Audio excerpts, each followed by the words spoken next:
two members who have decided that they want to leave us in Congress. Mr. Brad Winstrup and Brian Higgins. Since the last time that we met, the news came out with both of them. Brad has devoted his life to service, whether it was in the Army, whether it was as a doctor, or also in Congress. And Brian has been a tireless advocate for Western New York, dating all the way back to his time on the Buffalo City Council. We all wish you both well in your next endeavors, and we will miss you, but we're still gonna have some fun time ahead. So, Richie, yeah. Thank you, Mr. Chairman. Let me also say some really fine things about the two people that you've just referenced. Brian Higgins would have shared many of the same traditions that I did coming along on the City Council on the way up, but a stellar member of this committee in all forms. And Brad Winstrup, I am delighted to have met. What a terrific human being. And we're going to miss him. Really fine guy. And, you know, at the time that I've been here, they also have something else in common. They both knew how to make their point, but they were never malicious. Thank you. The October 7th terrorist attack by Hamas was barbaric and horrifying. Civilians were targeted, tortured, raped, murdered, and kidnapped. Approximately 240 people are being held hostage in Gaza right now. They range in age from 9 months to 85 years old and come from over 33 countries, including the United States. The families of these hostages are living in anguish, hoping and praying their loved ones are alive and will come home. We stand with these families and Israel. We affirm Israel's right to fully defend itself against terrorists. While we stand with the Jewish people, what makes this moment worse is that many have responded by blaming Israel. Unfortunately, the hateful beliefs behind the attack are not isolated to the Middle East. This committee has jurisdiction over the tax code and must address two related issues that have been laid bare in the aftermath of October 7th. First, tax-exempt charities operating in the United States are providing support, encouragement, and potential financing to Hamas and Hamas-affiliated groups. This concern is not theoretical. In the early 2000s, the US government identified and shut down the Holy Land Foundation in the United States. That foundation funneled $12.4 million from Americans to Hamas. Shockingly, a 501c3 entity called American Muslims for Palestine and its related C4 have been sued in federal court for operating as an alter ego of the Holy Land Foundation. The two groups have many of the same leaders and may be continuing the same efforts to support Hamas. Second, the eruption of hatred towards Jewish students on college campuses after the October 7th attack has been disturbing to watch. But the organization around it is not some organic movement. It has been carefully built over years, in part by American Muslims for Palestine. They helped build, shape, and train a group called Students for Justice in Palestine, or SJP. Many SJP events have involved pro-Hamas slogans and have led to intimidation, harassment, and violence against Jewish students. Unfortunately, an absence of leadership on college campuses has allowed hostility toward Jewish students to escalate since October 7th, and too many university presidents have sought to placate the most radical voices on their campuses. University presidents were quick and forceful in issuing statements supporting numerous social justice matters. They haven't shied away from commenting on other events affecting their students. But when it comes to the bloodiest day for Jews since the Holocaust, they couldn't find their voices. Cornell's president had to clarify her initial vague statement to let people know she does think Hamas's attack was terrorism. Harvard's president waited days to comment, allowing student groups condemning Israel to implicitly speak for the university. At the same time, we have seen pro-Palestinian protest become means of intimidation and threats of violence. When they fail to act, universities claim it's about free speech rights, but that is laughable. These universities have a track record of failing to protect free speech rights, while instead protecting preferred speech. In fact, colleges are actively suppressing speech protected by the First Amendment. For example, the Foundation for Individual Rights in Education, or FIRE, rates universities on their commitment to free speech on campuses. The University of Pennsylvania's latest rating is, quote, very poor. This is likely due to multiple instances of professors being investigated and disciplined for expressing various opinions relating to race and gender. Universities can and should protect free speech rights on campus for all voices, not just the ones that they prefer. This shouldn't be hard. Good people around the world have the moral clarity to call out evil as evil, terrorism as terrorism. We should have that same moral clarity as we proceed today. I'm pleased to recognize the ranking member, Mr. Nill, for his opening statement. Thank you for calling this hearing, Mr. Chairman, and let there be no doubt that I, along with our colleagues on the Democratic side as well, we are here today to condemn anti-Semitism in all its forms, including the brutal attack that was launched by the terrorist organization Hamas on Israel on October 7th. The last month has been heartbreaking. To all those who are affected by the ongoing war, to the students who are afraid, and to all those whose hearts are broken watching the devastation unfold, please know we are with you. Over a month ago, Hamas unleashed evil, slaughtering 1,200 people and kidnapping hundreds, including Americans. This horrific event was the largest loss of Jewish life in a single day since the Holocaust. Meanwhile, there's been a sharp tick in anti-Semitism. These are not isolated incidents any longer. They are taking place on campuses across the country and communities as well, and bringing back the pain and fear that Jewish people know all too well, and they should not have to endure. Our first priority must always be safety. Universities also have responsibility to cultivate safe and supportive learning environments. Anti-Semitism is not innate, it's learned. As members of Congress, we must lead by example, requiring us not only to reject, but to condemn hate outright in all forms. Racism, misogyny, xenophobia, Islamophobia, they have no place here and no place on our college campuses. We know that those who spew hatred toward one group also target others. Combating anti-Semitism on campuses not only gives Jewish students the dignity, respect, and safety they deserve, but also builds on our broader efforts to counter bigotry and hate. Hate is an epidemic, and it must be combated comprehensively. Recently, we've seen bombings on HBCU campuses, Asian students targeted in the wake of the pandemic, and rampant examples of white supremacy, all instances of hate-fueled discrimination, and we cannot be silent. The Biden administration has been dogged, launching new efforts to combat anti-Semitism on campuses back in May and deepening that work over the last month. The administration has quickly laid out a national security supplemental funding package to not only bolster the fight against Hamas terrorism, but also to deliver much-needed humanitarian aid for innocent people. There is bipartisan support for this funding, and the time is now to act.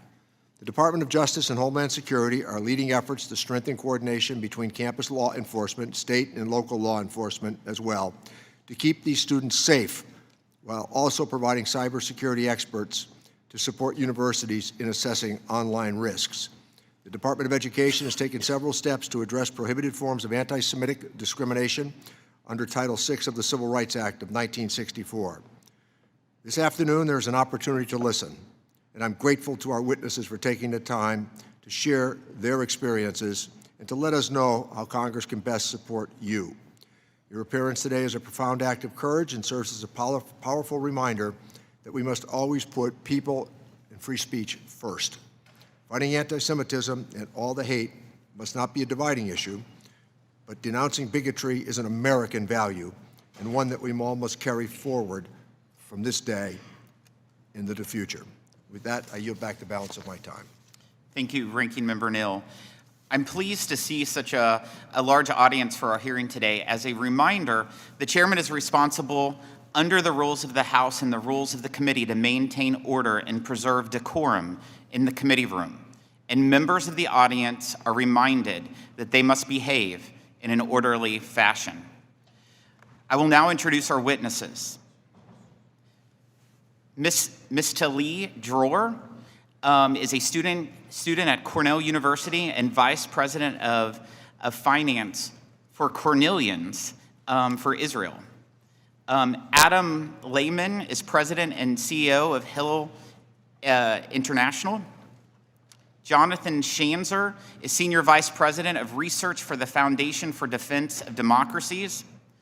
And Noa Tishby is a best-selling author and Israel's former special envoy for combating anti-Semitism. Jonathan Greenblatt is CEO and National Director of the Anti-Defamation League. Thank you all for joining us today. Your written statements will be made part of the hearing record, and you each have 5 minutes to deliver remarks. Mr. R., you may begin when you're ready. Chairman Smith, Ranking Member Neal, and members of the Ways and Means Committee, thank you for the invitation to testify today. My name is Talia Dror. I'm a student at Cornell studying industrial and labor relations with minors in business and legal policy. But beyond that, I am the embodiment of the American dream. I'm the child of an immigrant who fled Iran after facing religious persecution, dreaming of an America where she could openly raise a Jewish family. I grew up hearing the cautionary tales of blatant anti-Semitism, how my grandfather was stabbed for being a Jew, how my mother was called a dirty Jew on a daily basis, how my family had to pretend they weren't Jewish. But I never thought the horrific anti-Semitism they faced would follow us to the country we fled to for refuge. 39 days ago, as I witnessed the mass rape, mutilation, and massacre committed by Hamas, my reality as a college student in the United States radically transformed. Students, professors, and administrators at Cornell celebrated the massacre of innocent civilians. Just 5 days after the heinous terror attacks, the Student Assembly introduced a resolution calling Hamas, quote, an armed resistance, and placing full blame for the October 7th attacks on Israel. At the hearing, I spoke about the fact that the very terrorists endorsed by that resolution called for a global day of rage the next day. I explained that as a Jewish student leader, my community is terrified to walk around the school they pay to attend because they are afraid of getting threatened, assaulted, or killed. Students at rallies chant genocidal phrases like from the river to the sea, Palestine will be free. This is a chant that calls for the elimination of the state of Israel and all 7 million Jews inside of it. This is a chant that calls for a second Holocaust. Students scream Intifada revolution, calling for deadly terror attacks on civilians. A Cornell professor announced that he was exhilarated and energized by the Hamas attacks, by the murder of my family and friends. On October 25th, Cornell students woke up to a campus vandalized with graffiti that said Zionism equals genocide and new Intifada. That day, students walking into their classes stepped over calls for terror attacks and accusations of being genocidal for supporting the existence of the state of Israel. Cornell's administration has made firm statements on everything from Supreme Court cases to the war in Ukraine to Black Lives Matter. But in the wake of the deadliest day in Jewish history since the Holocaust, administrators have excused endorsements of terrorism under the guise of free speech. In their initial statement, they compared, quote, the loss of life in the Middle East to deaths caused by natural disasters. They allowed tensions to fester on campus, professors to use captive audiences to preach terrorist sympathies, and the targeting of Jewish students on their campus. They paved the perfect path for radicalized individuals to shift calls for the murder of Jews in Israel to calls for the extermination of Jews on campus. On the morning of October 29th, the provost, in an address to concerned Jewish parents, explained that while he understands concerns for their children's physical safety, that they shouldn't be worried. Not 7 hours later, Jewish students on campus received threats that said, quote, if I see another Jew on campus, I will stab you and slit your throat. If I see another pig female Jew, I will drag you away, rape you, and throw you off a cliff. Jews are human animal and deserve pigs' death. Liberation by any means, from the river to the sea, Palestine will be free. Quote, gonna shoot up 104 West, the kosher dining hall. Glory to Hamas, liberation by any means necessary. That night, I sat in my locked house, pondering my mortality. I knew that with my roommates and I being openly Jewish community leaders, our apartment would be one of the first targets for someone looking to actualize the threats. I thought back to the stories my mother told me growing up. How as a young child, I found so much comfort in having the privilege of being protected by a country built on the foundation of equal opportunity and individual liberty. 2 days later, I got news that the threats were made by a fellow student. This wasn't far away. It was at the same school I worked my whole life to get into. The school I invested my family's hard-earned life savings to attend. The school that promised me they would uphold a community of belonging.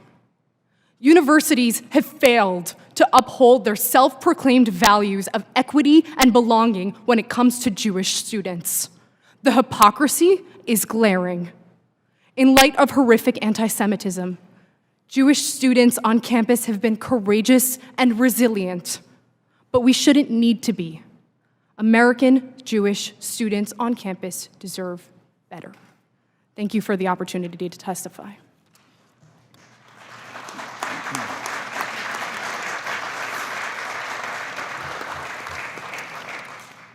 Thank you for your brave testimony.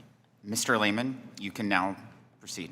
Thank you, Chairman Smith, Ranking Member Neal, and distinguished members of the House Ways and Means Committee. I am here today on behalf of Hill International, the largest Jewish student organization in the world with a presence on more than 700 campuses in the United States. Our top priority in this fraught moment is addressing the frightening rise of anti-Semitism on college campuses, really telling the story you just heard from Talia that is playing out across the country. Even before October 7th, discrimination directed at Jewish students had been rising at a very concerning rate. However, since October 7th, we have seen an unprecedented spike in harassment, intimidation, hate, and even violence directed at Jewish students. In the past 5 weeks, our Hillels have reported 398 anti-Semitic incidents, a figure that includes 28 physical assaults. This level of anti-Semitic activity represents more than a 700% increase, again, 700% increase from the record level a year before in the same period. In addition to the harrowing threats and issues that Talia just described at Cornell, at other campuses, Jewish students, campuses from some of your own states, have been spit on. They have been beaten with a Palestinian flagpole. They have been physically assaulted for the crime of putting up a poster remembering Israeli hostages. They have been threatened by faculty members and subjected to an overwhelming onslaught of hate speech and intimidation. While some of this hate speech is encoded within chants demonizing Israel and seeking its destruction that we have all become far too immune to, Jewish students have also faced calls to gas the Jews, kill the Jews, and that Jews are Nazis.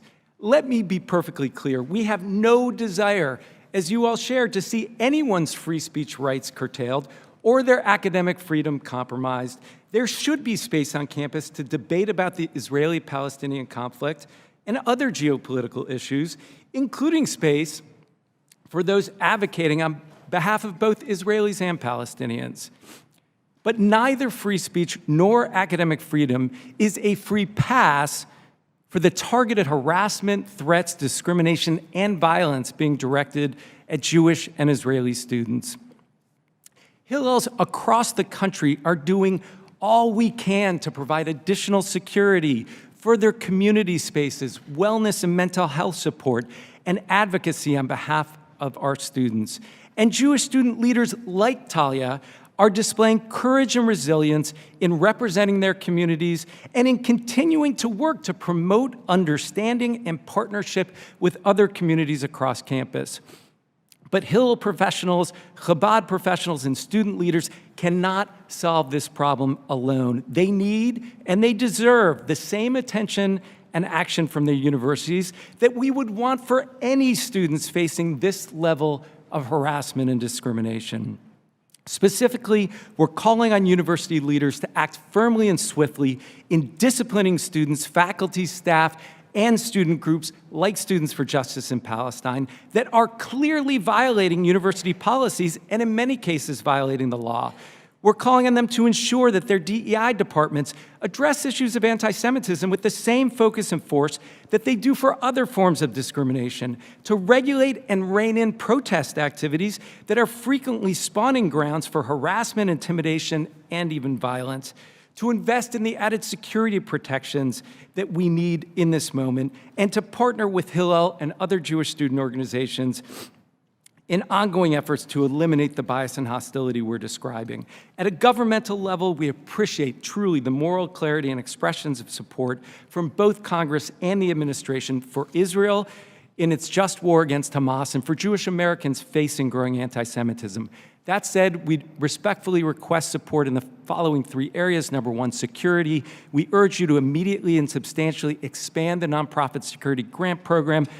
Number two, Title VI enforcement. We urge you to appropriate supplemental funding to the Office of Civil Rights at the Department of Education. We need them to have adequate resources to investigate and pursue Title VI claims. And finally, to support and fund implementation of the national strategy to counter anti-Semitism. Thank you for your consideration, and thank you for your time. Thank you. Dr. Schanzer, you're recognized. Mr. Chairman, Mr. Ranking Member, distinguished committee members, Hamas is alive and well in America. Over the last month, this country has seen an alarming number of rallies, both in major cities and on college campuses, expressing support for the terrorist organization. Much of this activity, which I detail in my written testimony, includes unabashed anti-Semitism and even calls for genocide against Israel. And a lot of this can be traced to a handful of extremist groups, but two of them stand out in particular: American Muslims for Palestine, AMP, and Students for Justice in Palestine, SJP, a campus group that receives funding and guidance and support from AMP. Mr. Chairman, I worked at the U.S. Treasury Department in the mid-2000s, and my colleagues and I disrupted several Hamas charities that were operating here in America. I'm talking about the Holy Land Foundation, Kind Hearts, and the Islamic Association for Palestine, also known as IAP. The case against these groups, which provided financial and material support to Hamas, is by now well known. More than a half dozen individuals who previously worked for those Hamas charities now run American Muslims for Palestine. In my written testimony, I delve more deeply into the network, but there are four figures that I would like to highlight here today. First is Osama Abu Ershad, who is the former editor of IAP's newspaper. He is now AMP's executive director. He regularly publishes articles promoting Hamas, including communications with Hamas leaders. In 2014, Abu Ershad was featured on the website of Hamas's self-declared military wing, the Izz ad-Din al-Qassam Brigades. Abdul Basit Hamayel, IAP's former Secretary General, is identified in IRS filings as the person who possesses the organization's books and records for AMP's fiscal sponsor, Americans for Justice in Palestine Educational Foundation. Today, he is active in AMP's Chicago chapter. Saleh Sarsour is a national AMP board member who previously raised funds for the Holy Land Foundation. Today, he is director of Americans for Justice in Palestine Educational Foundation, again, the 501c3 that is the fiscal sponsor of AMP. In the 1990s, Sarsour spent 8 months in an Israeli jail for Hamas activity. He used a bank account from his furniture store in Milwaukee to send money to a Hamas military leader.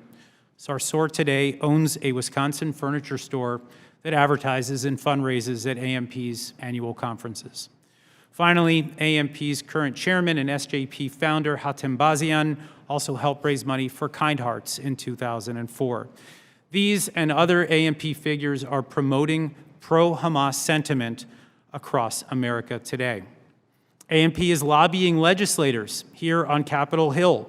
Those members of Congress include, and are not limited to, Representatives Ilhan Omar, Rashida Tlaib, Jan Schakowsky, Betty McCollum, Summer Lee, Bill Pascrell, Andre Carson, and others.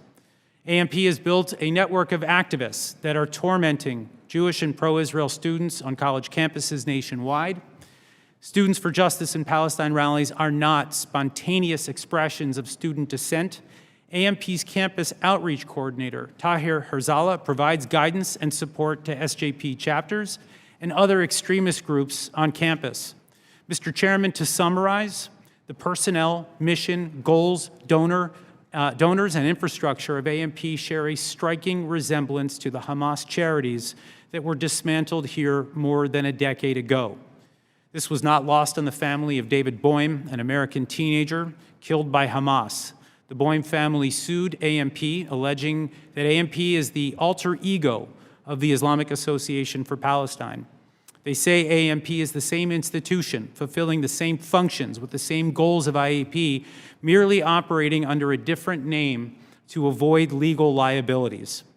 I cannot predict the outcome of that case, but I believe AMP is a hate group with roots in Hamas fundraising organizations that were shuttered for a reason. AMP student networks who practice hate speech and incite violence should not be allowed to operate on American college campuses. AMP's lobby should not be welcomed on Capitol Hill. I must ask, are U.S. intelligence and law enforcement agencies working to answer the questions raised by the Boehm lawsuit? Is this network of individuals that formerly worked for Hamas-connected charities providing support for Hamas under a different name? I first brought this issue to Congress 7 years ago. It was around then that U.S. officials quietly conceded to me that certain Hamas networks were protected sources in the fight against ISIS. I sincerely hope this is no longer the case. On behalf of Foundation for Defense of Democracies, thank you for the opportunity to testify. Thank you. Ms. Tishby, you're now recognized. Distinguished members, American universities have become dangerous places for Jewish students. What is taking place on U.S. campuses is not legitimate pro-Palestinian activity, but an aggressive assault on Jewish students, American values, and the future of American society. Jewish students are being harassed, threatened, and attacked with violent rage, but we have exposed that this violence did not happen overnight, nor is it a grassroots movement. It has been planned, engineered, and incubated for decades by heavily funded, professionally orchestrated groups with close connections to terrorist organizations like Hamas, Islamic Jihad, and PFLP. One of the main perpetrators of campus Jew hate is Students for Justice in Palestine, or SJP. SJP was set up and is supported by groups with individuals with well-documented records of support and fundraising for terrorist organizations. Individuals like Hatem Bazian, who founded SJP and is also the founder of American Muslims for Palestine, or AMP. Terrorist sympathizers figured out decades ago that instead of sending money to jihadi organizations, they will target the hearts and minds of young and naive, sometimes well-meaning American students. They use progressive buzzwords like justice and freedom, but their true intent is destroying the world's only Jewish state by all means necessary. And after October 7th, we've seen that anything goes.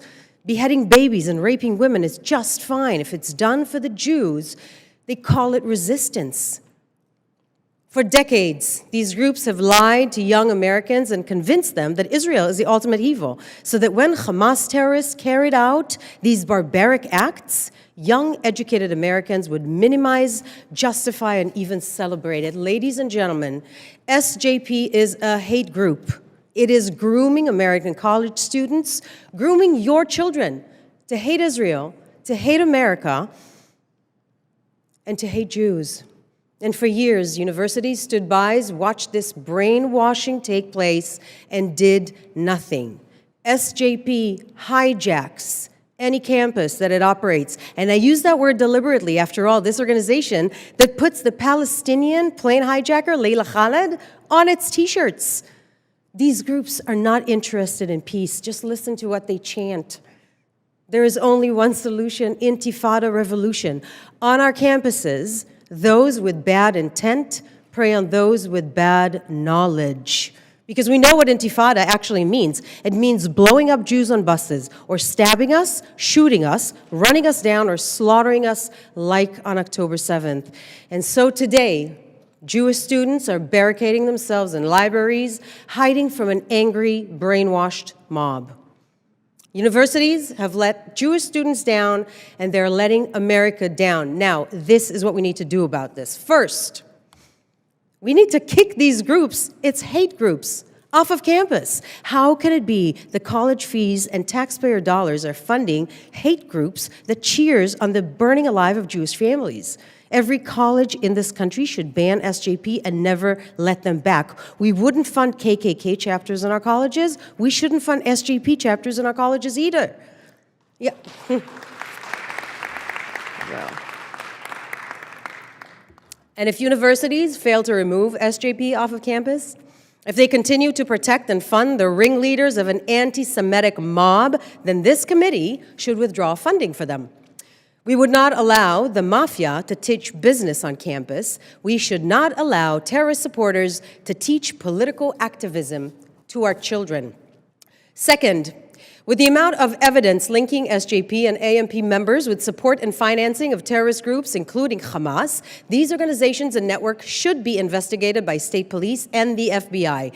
The terrorists that are supported, they are the ones who committed worldwide jihad, currently hold over 200 Israeli Americans and other countries' citizens hostages. The time for criminal investigation is right now, which brings me to my third and final point.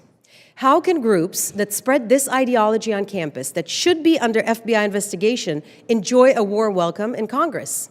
Last month, not even 3 weeks after Hamas were decapitating Jewish babies and raping young Jewish women and girls, AMP were on this Hill lobbying Congress with their annual Palestine Advocacy Day. How can congressmen and women take donations from such a group?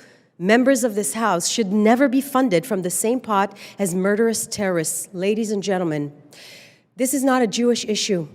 This is an American one. There is a direct line between brainwashed extremists who rip down posters of kidnapped Jewish children and those who rip down the American flag ahead of Veterans Day. I urge this committee to act now. Stop this coordinated assault on Jewish students, on American values, and on the future of the American dream. Thank you very much.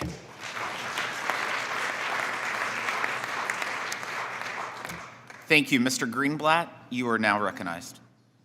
Thank you, Chairman Smith and Ranking Member Neal, for inviting me to testify today.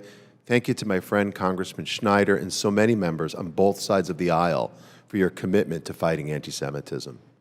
On October 7th, the terrorist group Hamas committed mass atrocities in Israel, murdering more than 1,200 individuals and kidnapping, seizing over 200 babies, children, the elderly, the disabled, and more. In the wake of this massacre, the deadliest day for the Jewish people since the Holocaust, the ADL has tracked a surge of anti-Semitism around the world, and right here in America, in public spaces, in workplaces, and indeed on our college campuses, even in K-12 schools. And it's getting worse. In the months since October the 7th, ADL tracked 832 anti-Jewish acts in the U.S. That's almost 30 a day. Reports of incidences this year versus last year were 316% higher. And we know that campuses, college campuses, are a microcosm of what the trends we're seeing globally, but they've also become petri dishes where anti-Semitism is festering and flourishing. As you heard from Talia, and we should all salute her bravery and her courage with what she's had to deal with every single day since October the 7th. But we've documented hundreds of anti-Semitic incidents on campuses. We've seen residence halls plastered with hateful messages. We've seen Jewish students removed from student government because of their, quote, Zionism. And the list goes on. But October the 7th brought some campuses to their knees with a disturbing intensification of harassment, vandalism, and violence. We tracked 234 anti-Israel and pro-Hamas rallies on U.S. campuses, not calls for a two-state solution, not calls for a one-state solution. These were calls for a final solution. And these are serious incidents which continue to mount.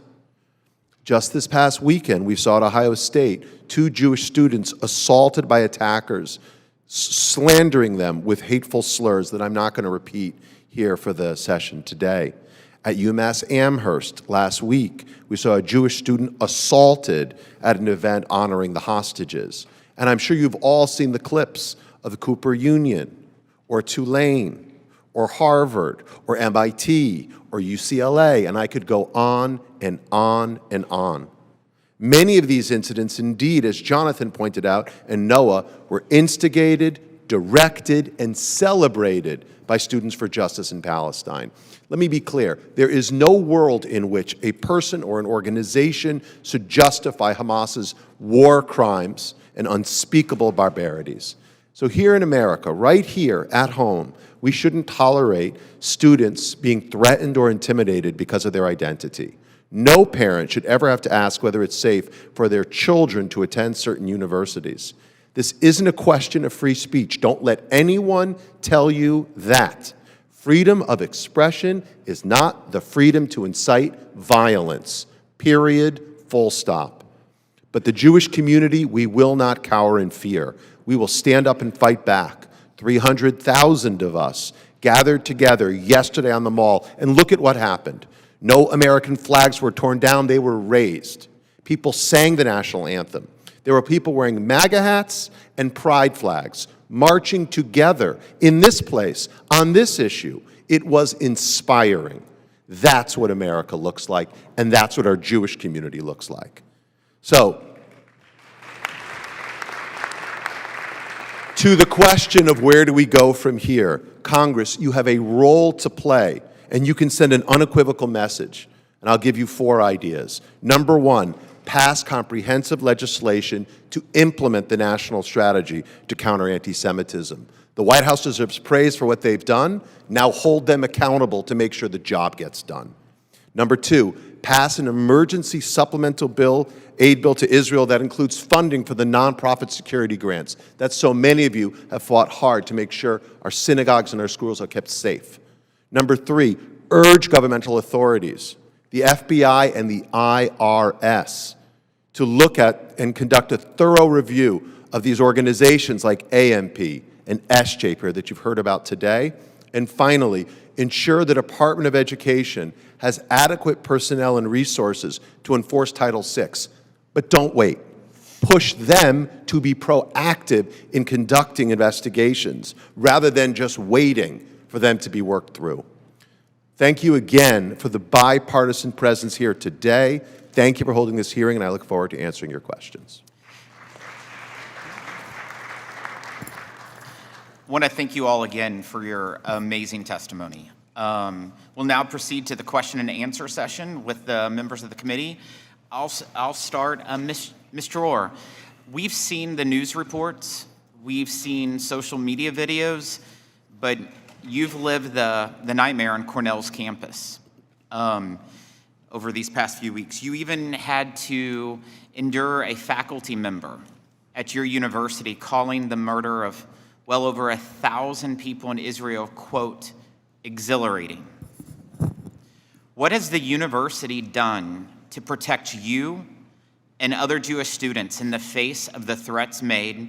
And has the university's response been as swift and sincere as you've seen with other issues? Absolutely. First of all, thank you so much for your question.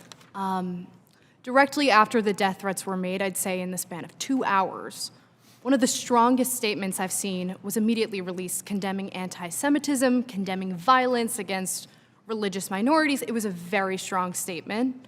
And Jewish students on campus were very grateful to the administration to receive that unconditional support.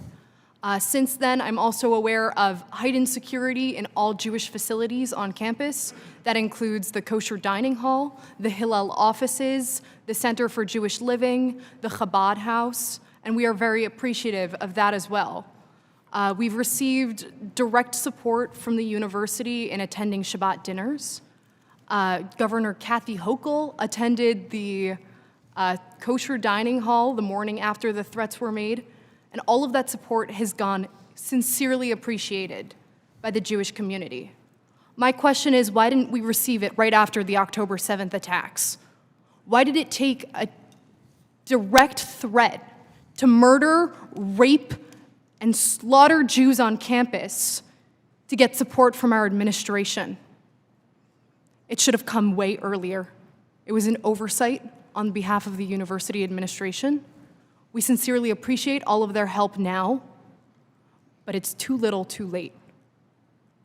That said, a lot of the other people on this panel have spoken about Students' Justice for Palestine. Cornell has a chapter as well. They have formed a coalition along with other student groups on our campus who have made demands to the university, including demands to divest from all Israel-related expenditures on campus. However, one of their demands were particularly interesting. It was to reduce all police presence on campus.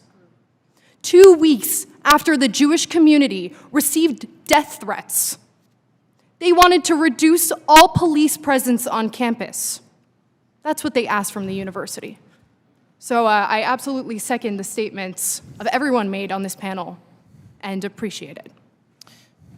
Thank you. Dr. Schanzer, we know the hateful attacks we're seeing on Jewish students at college campuses is not occurring in a vacuum. Can you help us take a step back and explain the financing, including the role of 501c3s and 501c4s here in the U.S.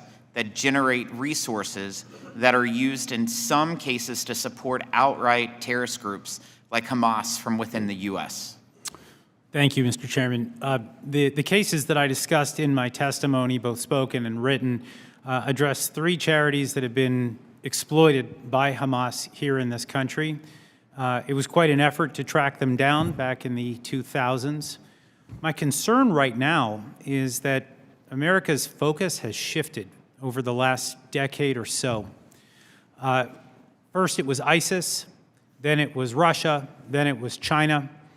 My concern right now is that we've taken our eye off the ball. I am not aware of significant efforts within the U.S. government to track Hamas over the last 10 years. Yes, over the last month, we have seen a significant uptick, and justifiably so. My fear, though, is that we've had 10 years of just a blind spot as it relates to Hamas, perhaps other groups as well. As you know, the U.S. government has pivoted away from what used to be known as the global war on terror, as we've now shifted into what we now describe as great power competition. It's my belief, my strong belief, that we need to learn how to walk and chew gum here. We're going to continue to see terrorist attacks against the United States and our allies. Unfortunately, I think this is just a reality. We need to make sure that we have the resources within the bureaucracy to tackle these problems while addressing the threats of Russia and China and others. Ms. Tishby, as you know, the disgusting show of support for the terrorist goals of Hamas are appearing on college campuses, including the phrase "from the river to the sea, Palestine will be free," being displayed on a building at the University of Pennsylvania.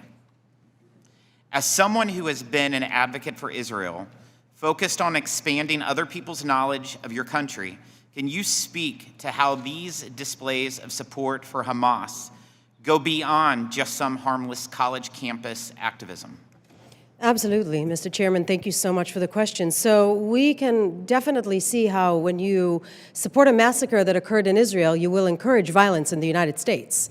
That goes without saying, and it's a dog whistle to their supporters. We have seen the attacks on college students and beyond. There was a kid in Tulane University that was hospitalized with broken bones for supporting Israel, being in a rally, in a pro-Israel rally. There was Paul Kessler from Los Angeles was killed for holding an Israeli flag. So there is incitement for violence that is immediately preceded by violence, and we see this in the uptake in anti-Semitic attacks and rhetoric. We see this online and offline. There is no question that these two things are directly related and connected. Thank you. I now recognize Ranking Member Mr. Neal for his questions. Thank you, Mr. Chairman. As an academic, I want to thank Ms. Dror for being here today. I know how difficult this is for students to step forward, and I know the strength that has brought you here today, and we're indeed grateful for your testimony. Let me move to you, Mr. Greenblatt. How does the ADL, which is well regarded and always has been, believe that administrators, faculty, community members can more effectively respond to hateful speech, including anti-Semitic and indeed hostile speech on campus? Thank you for your question, Congressman Neal. I think there are a few things to consider, and I would say right off the bat that the ADL has been fighting for civil rights for 110 years. We are ferocious advocates for the First Amendment.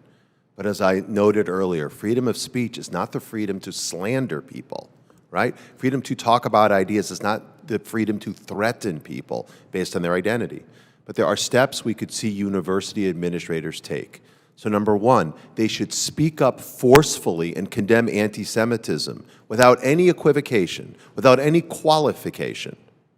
So Talia kind of alluded to this. It should be simple and straightforward to say anti-Semitism is wrong, period, and not encumber it with other issues. Number two, rigorously enforce disciplinary rules. The issues that I mentioned and others rarely have students been penalized. And so it creates an environment where people feel like they can operate with impunity. But if you break the rules, there should be consequences. Look, and I'll be clear, I don't believe in cancel culture. I don't believe in canceling people for every imagined microaggression, for mislabeling someone. But I do believe in consequence culture. And if you issue death threats to a student, guess what? There'll be a knock on your door from the FBI, you will be arrested, and you should be expelled. That should not be so hard. Now, we have seen some administrators step up. Today, GW announced they were suspending the SJP chapter for violating the conduct code at GW. It happened last week at Columbia University. At Brandeis, they actually expelled them. But I don't think there should be a place on any campus for organizations like SJP that threaten people based on their ethnicity or faith or nationality. Thirdly, investigate these groups and try to understand where's the funding coming from. Try to make sense of how are they getting their resources. And finally, we think all of these universities should set up task forces to come up with plans to tackle this issue. We talked, the University of Pennsylvania was just mentioned by the chairman. The response there has been lacking for months.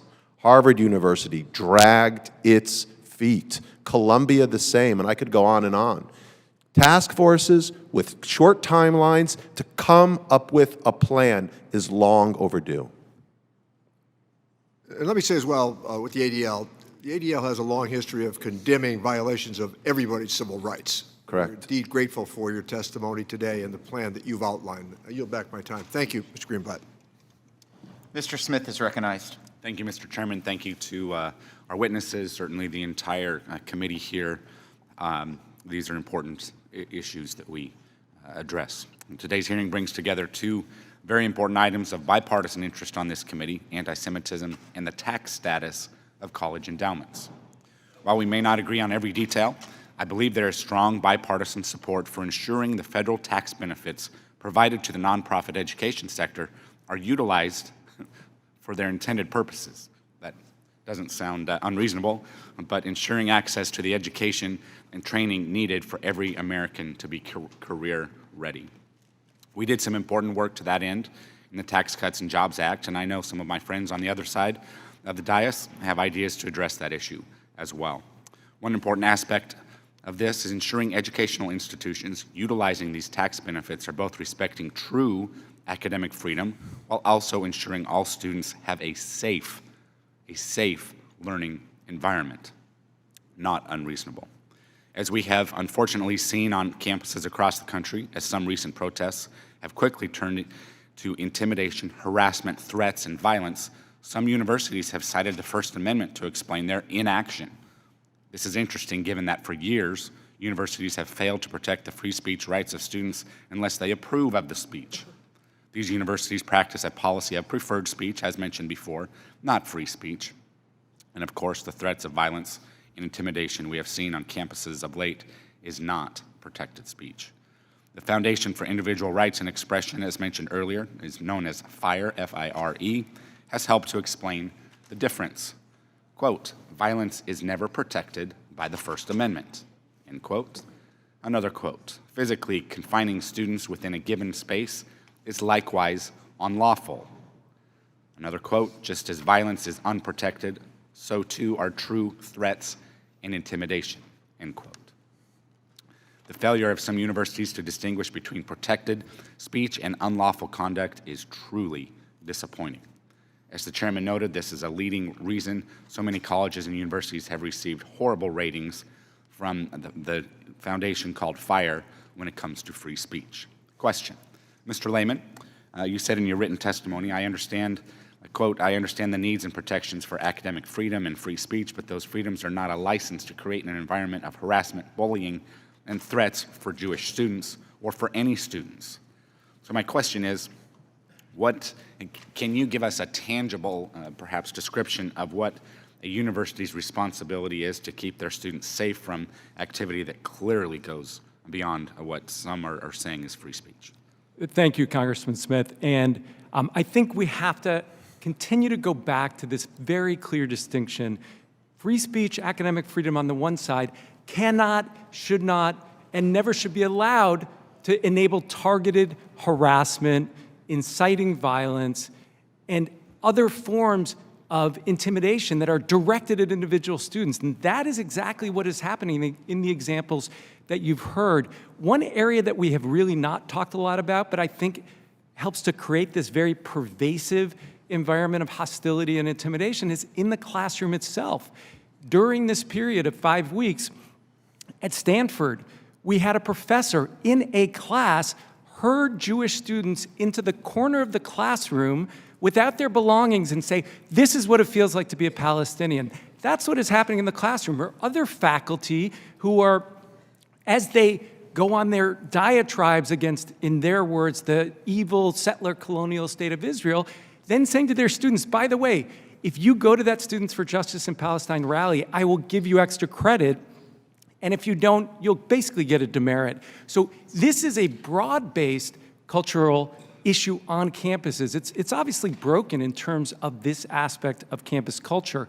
And in terms of what can be done, you've heard a lot of great ideas, but fundamentally, we need administrators to actually take disciplinary action. And I'm sorry to say it, but too often our universities are acting in equivocating ways and not being firm. Just go ahead and terminate that faculty member when they cross the line. Go ahead and expel that student when they harass or, even worse, assault another student. If we get the disciplinary action, I can tell you at Hillel, we continue to actually work the other side of this equation. And thankfully, we do have many campus colleagues, administrators, who are working with us on educating their staff on anti-Semitism and beyond. But bottom line, we need action, and that's what we're looking for. Thank you. I yield back. Mr. Doggett is recognized. Well, thank you so much, and thanks for the moving testimony that each of you have presented. The activities and the incidents that you describe are totally unacceptable and alarming. People who failed to unequivocally condemn the Hamas atrocities immediately just don't have much credibility with me personally. Mr. Lehman, I appreciate these three specific recommendations you made, all of which seem to be reasonable. I know Mr. Greenblatt referred to the security grants, which have been helpful to a number of places in my community. In Austin, the only city I've ever called home, ADL has been a force for good for decades, and I know you've worked to combat the very kind of prejudice and hate that has been the focus here today, whether it was directed at Jews or any other segment of the community.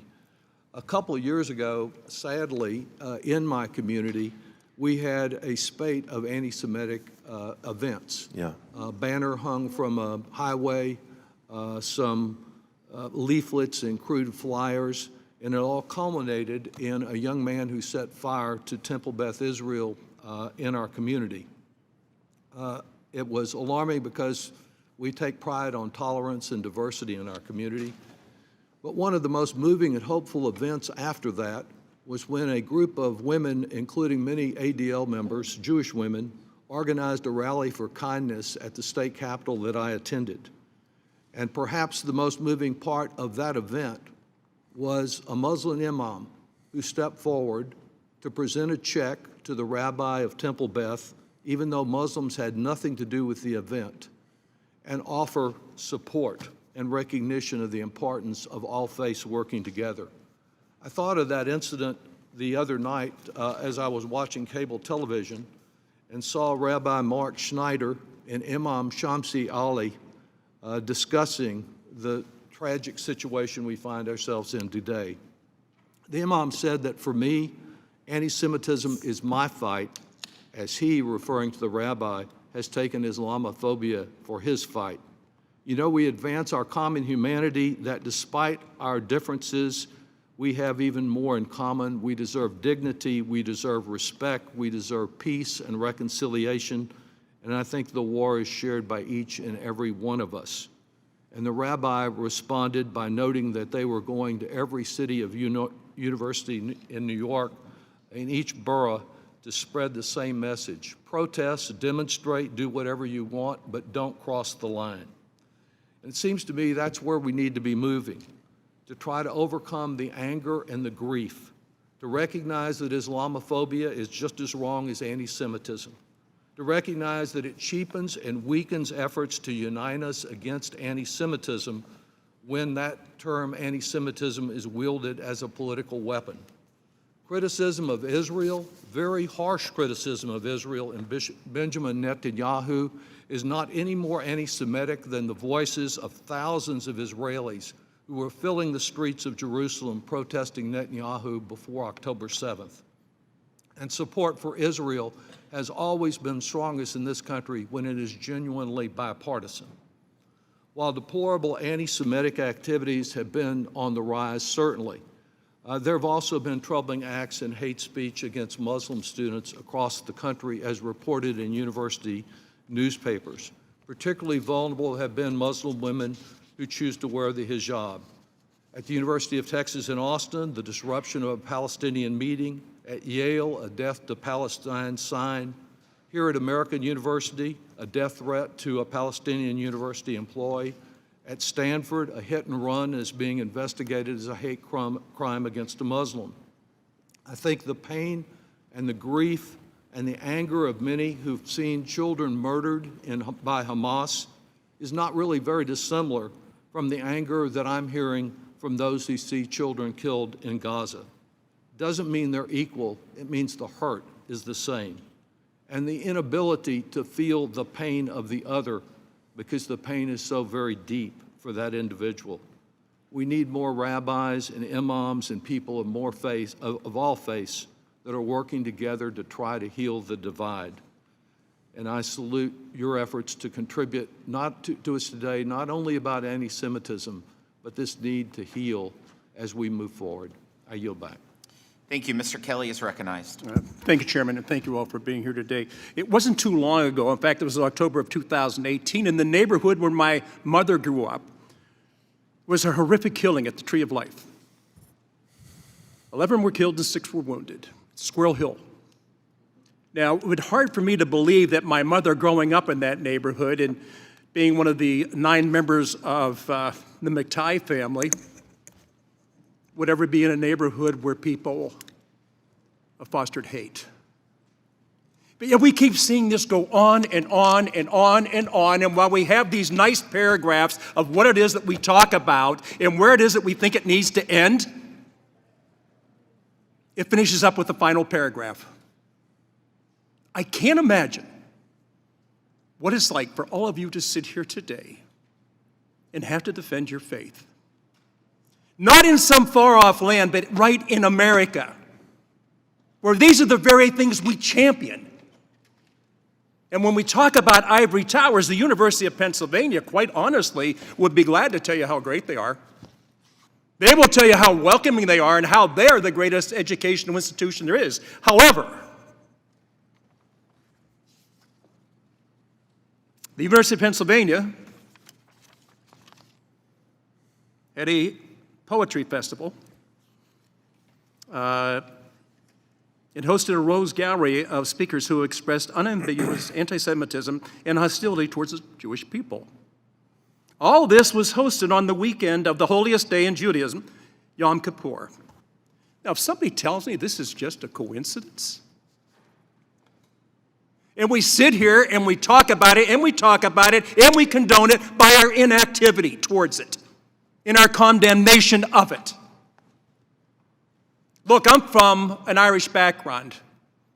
When the Irish came here, they looked at windows to try and get a job and said, Irish need not apply. Each one of our peoples have gone through something at some time or another.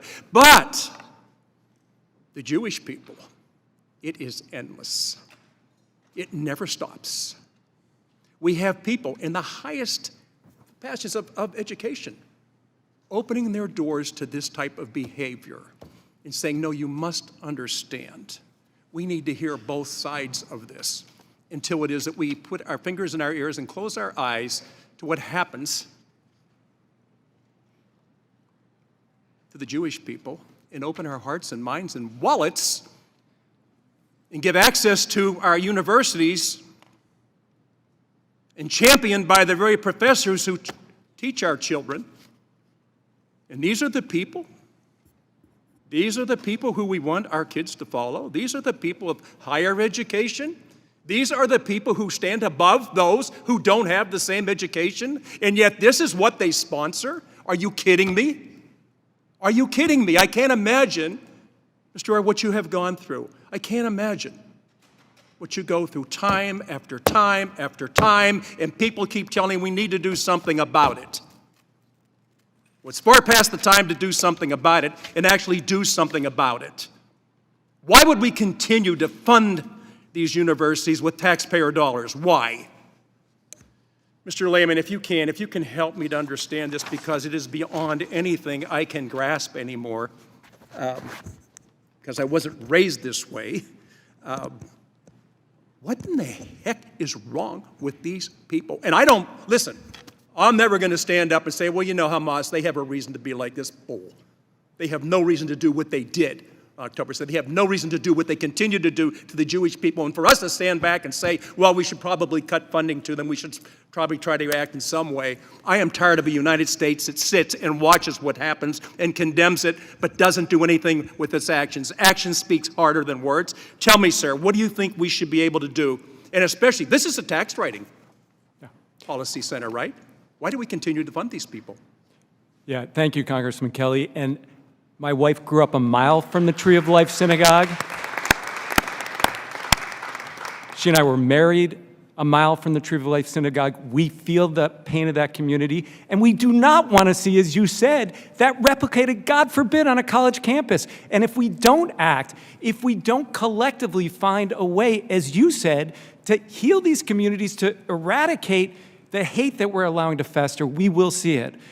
So I know I only have a few seconds to respond here, but bottom line, and it's not dissimilar from what Mr. Doggett said as well, all hate is a problem, but we should not turn a blind eye to the fact that we have sanctioned and universities have sanctioned allowing this very specific form of hate against Israel, a demonization that goes beyond anything one can imagine unless you're sitting on campus listening to it day in and day out, and a hate that says when you're Jewish, it's okay to have this kind of discrimination pointed your way. We can do better. Some of us are working very hard, and you all, we gave recommendations. If you stand behind those, whether it's tax-based, Title VI, by the way, it's a huge way to drive accountability. Universities feel that pain. So these are the steps we need to take. And again, I thank you for your passion.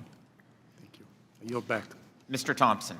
Thank you, Mr. Chairman. Mr. Chairman, thank you for having this committee hearing today, and I want to thank all the witnesses for being here. I'm extremely grateful that you're here and that you're speaking out against this dreadful behavior of hate. I appreciate the heartfelt testimony you've all offered, and I want to echo, along with my colleagues, in condemning anti-Semitism in all of its forms. The attacks on Israel were pure evil, and the victims, the hostages, survivors, and their family are in all of our prayers. The Hamas terrorists are barbaric and must not be allowed to further harm human beings or to terrorize communities. And I'm certainly open to exploring how this committee can help combat anti-Semitism. And we had a little preview of that today on the floor. I was proud to vote for the amendment that I think everybody here voted for today. The testimony we've heard today is saddening and it's maddening. These activities should not be happening and they can't be tolerated. I want to thank you all. I'm sorry that you're having to experience the pain and the tragic behavior that you're seeing on campuses.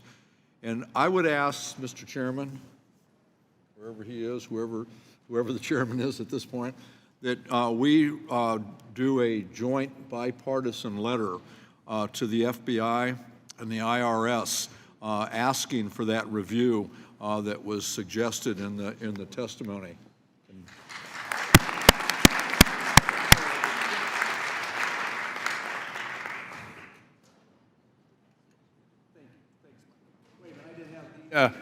I really don't need a mic, because especially talking about subjects that, thank you, I'm number one board with you. Thanks so much. You missed your chance. The chairman's back now. Yeah, I saw that. I thought that's what they were saying. You need to go over and if we could do a joint letter, I'm sure that both Absolutely. sides would sign that, and I think it would be helpful. And if we could get an agreement to do that, thank you. I yield back. Yes, sir.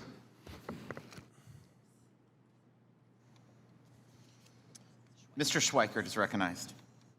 Thank you, Mr. Chairman, and I apologize to the members and our witnesses. We're running multiple committees up and down, but care an awful lot about this.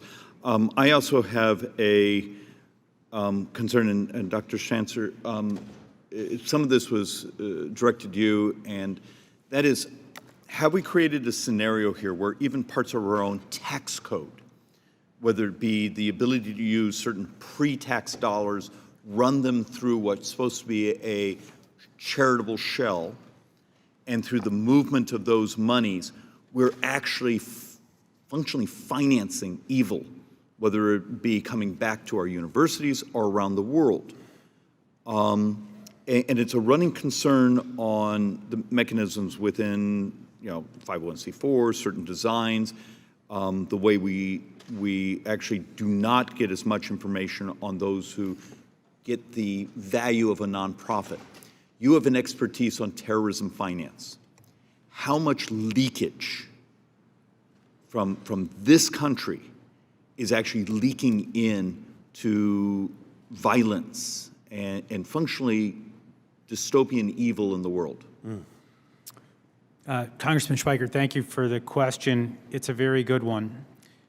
I will say this, that in the 2000s, at the height of the war on terror, we were doing a very good job of making sure that the nonprofit sector was not leaking into the world of terrorism.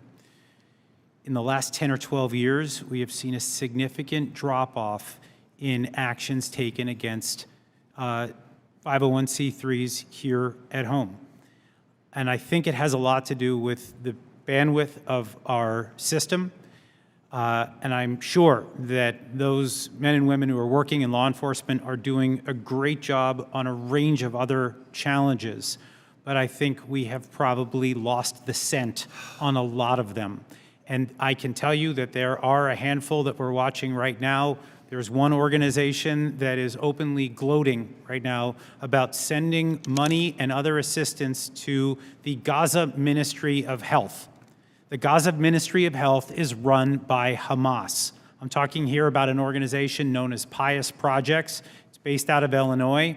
No one knows. No one's watching. This is, I think, a major issue. And by the way, it could be supporting al-Qaeda. It could be supporting ISIS. We don't know.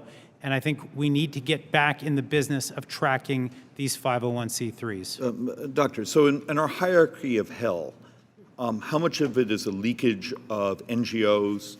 How much of it is a leakage of those using what we actually reach out and thought we were creating it within the tax code, the incentive to use pre-tax money to do charitable good? And how much of it is actually, do you believe from your expertise, leakage of where even the U.S. taxpayers are directly attempting to try to provide humanitarian assistance? Help me understand. Look, these are all good questions, and I think right now they're hypotheticals because we don't have the people working on it the way that we used to. And this is the great frustration, right?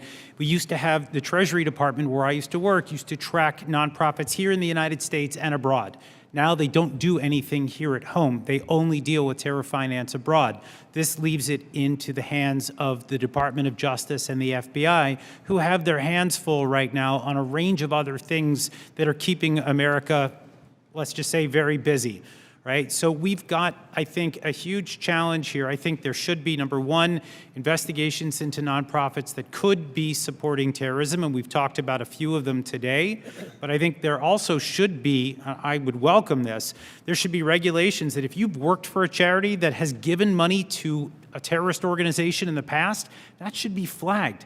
Americans need to know who they're giving their nonprofit dollars to, and if they don't, they run the risk of possibly supporting something that they don't want to support. Can I make a recommendation? Donor-advised funds are Schwab, Vanguard. These are the largest charitable organizations in the United States. Their leadership should be brought in to ensure that they are not funneling funds to these terror-supporting organizations. You'll be happy to know, the chairman and a couple of our members here who actually sit on intelligence, we've had side conversations on charitable giving, pre-tax monies, those things, and how we make sure it's doing good in the world and not ultimately financing evil. And with that, Mr. Chairman, thank you for your patience. I yield back. Thank you. Mr. Blumenauer is recognized. Thank you, Mr. Chairman. I appreciate the opportunity for our friends today to express their deep concern and to focus perhaps on some steps that we can take. I am absolutely convinced that this horrific set of circumstances that we have been thrust into in Israel, dealing with Gaza, we're at a pivot point. I've been in Congress 27 years. Been in Congress 27 years, have reluctantly decided to leave you folks to solve things in the future. But this is something that just haunts me. My first visit to Israel, I had a chance to go to Ramallah at a police station, and there were two people in command. One was Israeli, one was Palestinian. And there was this sense of hope and optimism. Hamas decided that they were going to turn away from that and have been working ever since, actively undermining it. And I've heard all the arguments. I understand the legitimate concerns of Palestinians. I've watched settlers scream at us on the West Bank. But the time, I think, at this point, is for us to focus on things that can bring us together, on simple steps. There's no excuse for tolerating violence. Freedom of speech is not a get-out-of-jail-free card to be able to abuse others. And everybody, I think, has a role to play in moving this forward. I'm still shaken from a conversation I had, a Zoom meeting with constituents of mine who've had relatives taken hostage. And just listening to that circumstance, that pain, that uncertainty is just overwhelming. And I know that there are strong feelings, we all understand that, but coming forward with some specifics to be able to elevate concerns and think about things that we can do going forward. I appreciate Mr. Thompson's suggestion about we have an expression, a combined expression that's positive. I hope that we don't have to continue to make clear that anti-Semitism has no role on campus or in American society. But I hope that we are committed to being able to find some things that actually bring us together. And you've made some suggestions today that are part of that. This is, for me, exceedingly painful. Because I remember on my first visit to Israel that sense of hope and optimism. And we know ultimately we need to have a two-state solution. And I've heard too many young Israelis and Palestinians tell me they think it's still a good idea, but they've given up hope. And I don't think we can afford to give up hope. And you've helped us today, I think, frame part of these issues. You haven't given up hope, and I appreciate your joining us. Mr. LaHood is recognized. Thank you, Mr. Chairman, for having this hearing today, and I want to thank all of the witnesses for your passion and your courage and your commitment and dedication to this issue. Very important to have your voices here today. Obviously, the barbaric terrorist attacks by Hamas on Israel last month have been devastating to witness, and it's imperative that the United States continue to make clear that we stand with Israel, our #1 ally in the Middle East and the only democracy, and also the Jewish people. As the title of this hearing suggests, part of that effort needs to be looking under the hood here in the United States and ensuring that U.S. entities, especially those that benefit from U.S. taxpayer dollars and tax-exempt status, are not contributing to these unconscionable acts. Since the start of these attacks, it's infuriating and unbelievable and really sad to see the rise in anti-Semitism and targeted hateful speech occurring across the United States, with some of the worst instances occurring in our colleges and our universities. While we have finally started to see more university leaders state outright that these efforts will not be tolerated on their campuses, much of the damage has already been done.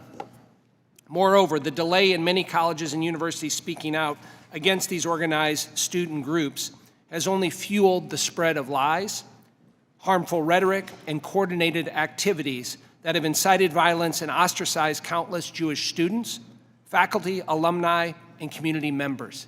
This shouldn't happen in America. Ms. Tishby, I have a question for you. As we look at the language and the distortion and the tropes and the misconceptions that have been used on many of our campuses, can you talk about some of the examples of these being used against Israel? Oh, wow. Thank you so much for this question. There are so many, I don't even know where to start. So the tactic that they use is, first of all, branding Israel an apartheid state and delegitimize Israel's standing in the world. So they're trying to convince young and naive college students that Israel is it a real state or is it a colonialist settler endeavor that needs to be dismantled? They would use words like, ethnic cleansing and genocide. They're actually convincing college kids. There are people right now that are watching me, maybe at home, that actually are convinced that Israel is committing an ethnic cleansing of the Palestinian. This is representative. This is a blood libel. This is absolutely not true. And the worst lie of all that they're using, and they're doing it in a very sophisticated, kind of like progressive language, right? The worst lie is denying the indigenuity of the Jewish people to the land of Israel.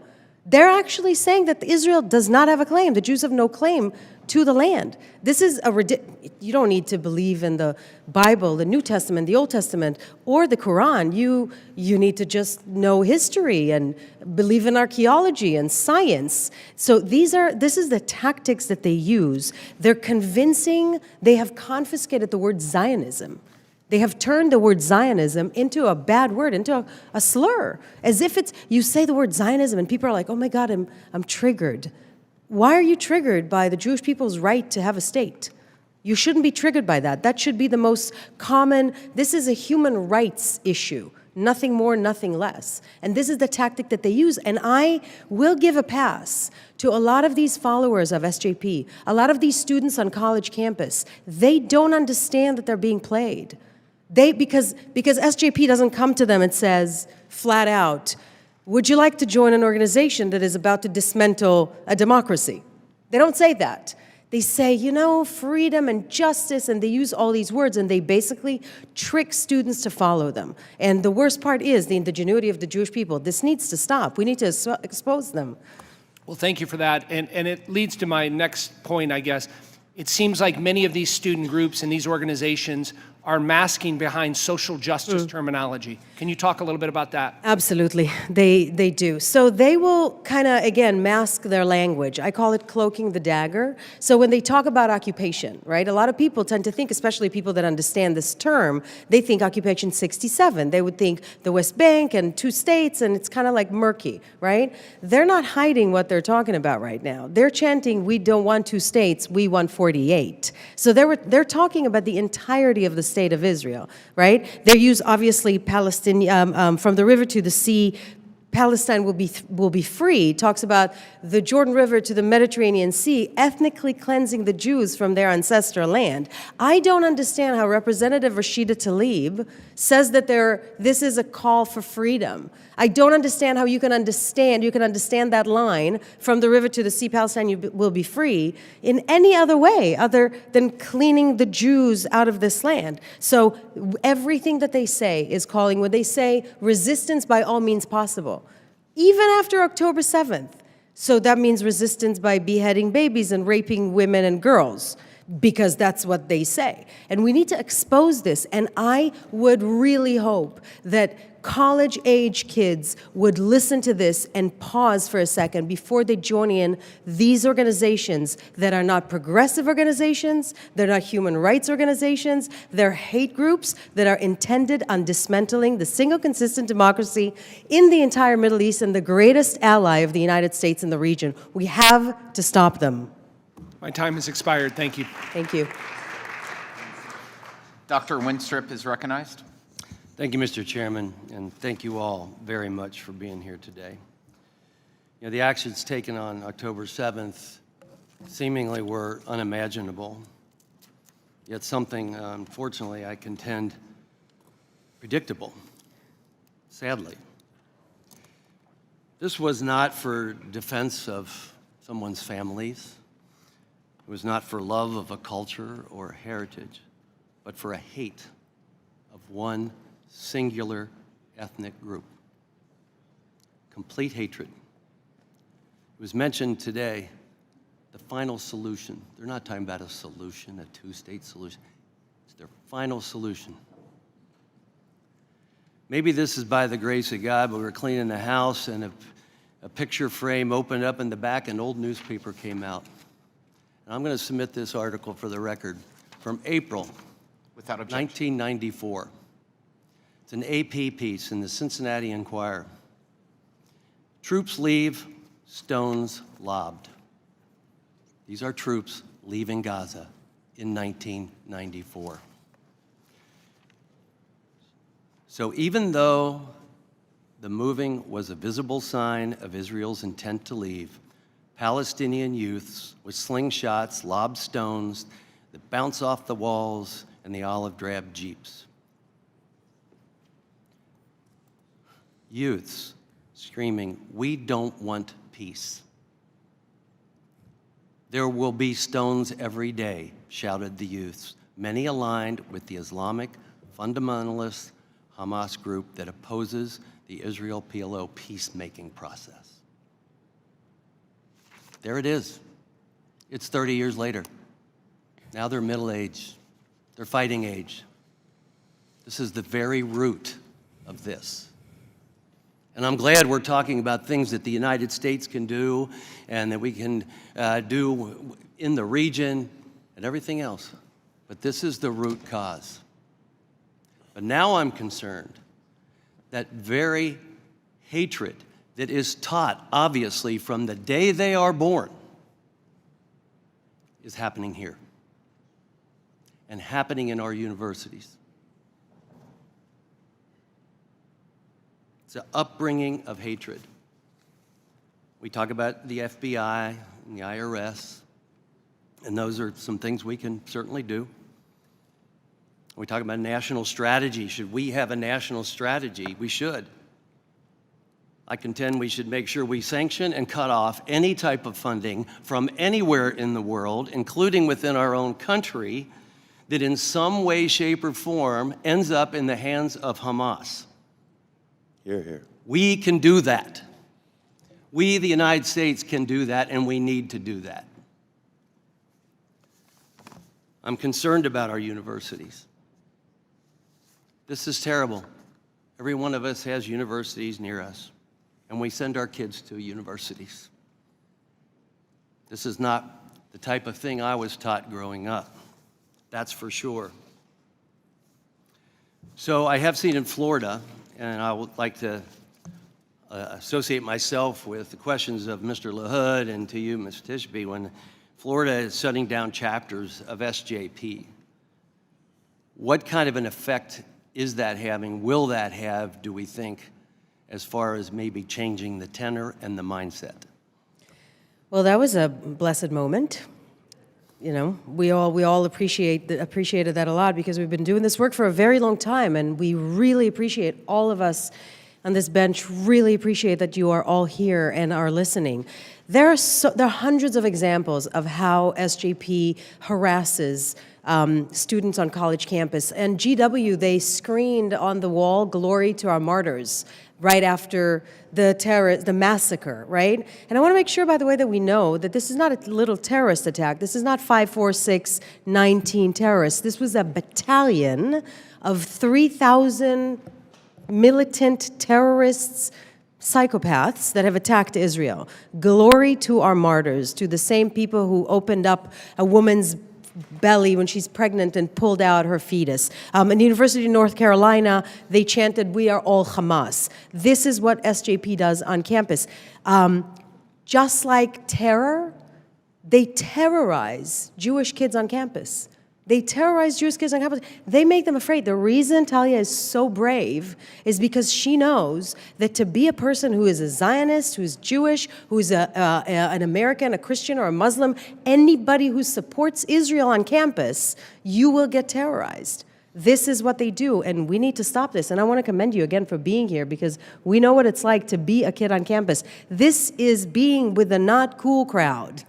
This is being pushed out of the quote-unquote cool spaces. So we need to give her applaud and actually make it great again to support Israel and to support and be a proud Zionist. And again, all of you here, we're really grateful for what you're doing. And with the help of the good Lord, we will, and you, kick SJP off of every campus in America and around the world.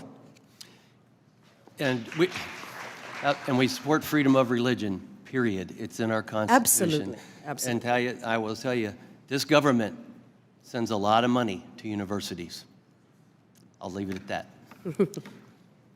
Thank you. Mr. Pascrell? Thank you, Mr. Chairman. Thanks to each of the panelists. The barbaric acts and attacks by Hamas are heartbreaking, stomach-turning, sheer evil. We could have had a bipartisan House response that it was outrageous. when we left out humanitarian help and conditioned Israel aid on tax relief for the ultra-wealthy. Could have. We must also guard against terror and hate at home, and we've heard about that today. At my request, the President sought $200 million more for the nonprofit security grant program. It's been successful. We started it many years ago in the Homeland Security Committee. Jonathan, you know about that. These dollars are needed to protect synagogues, mosques, churches, community centers across America facing renewed threats. The tax-exempt organization like Hillel at Rutgers and Princeton and so many others across the country could be eligible. We didn't even include a single cent for this program in the bipartisan package, not 1 cent. According to the ADL, and I'm sorry if you've become my Bible, but you have. You've been fair to everybody. Not many organizations are fair to everybody. Isn't it peace that we seek? Or is it settling?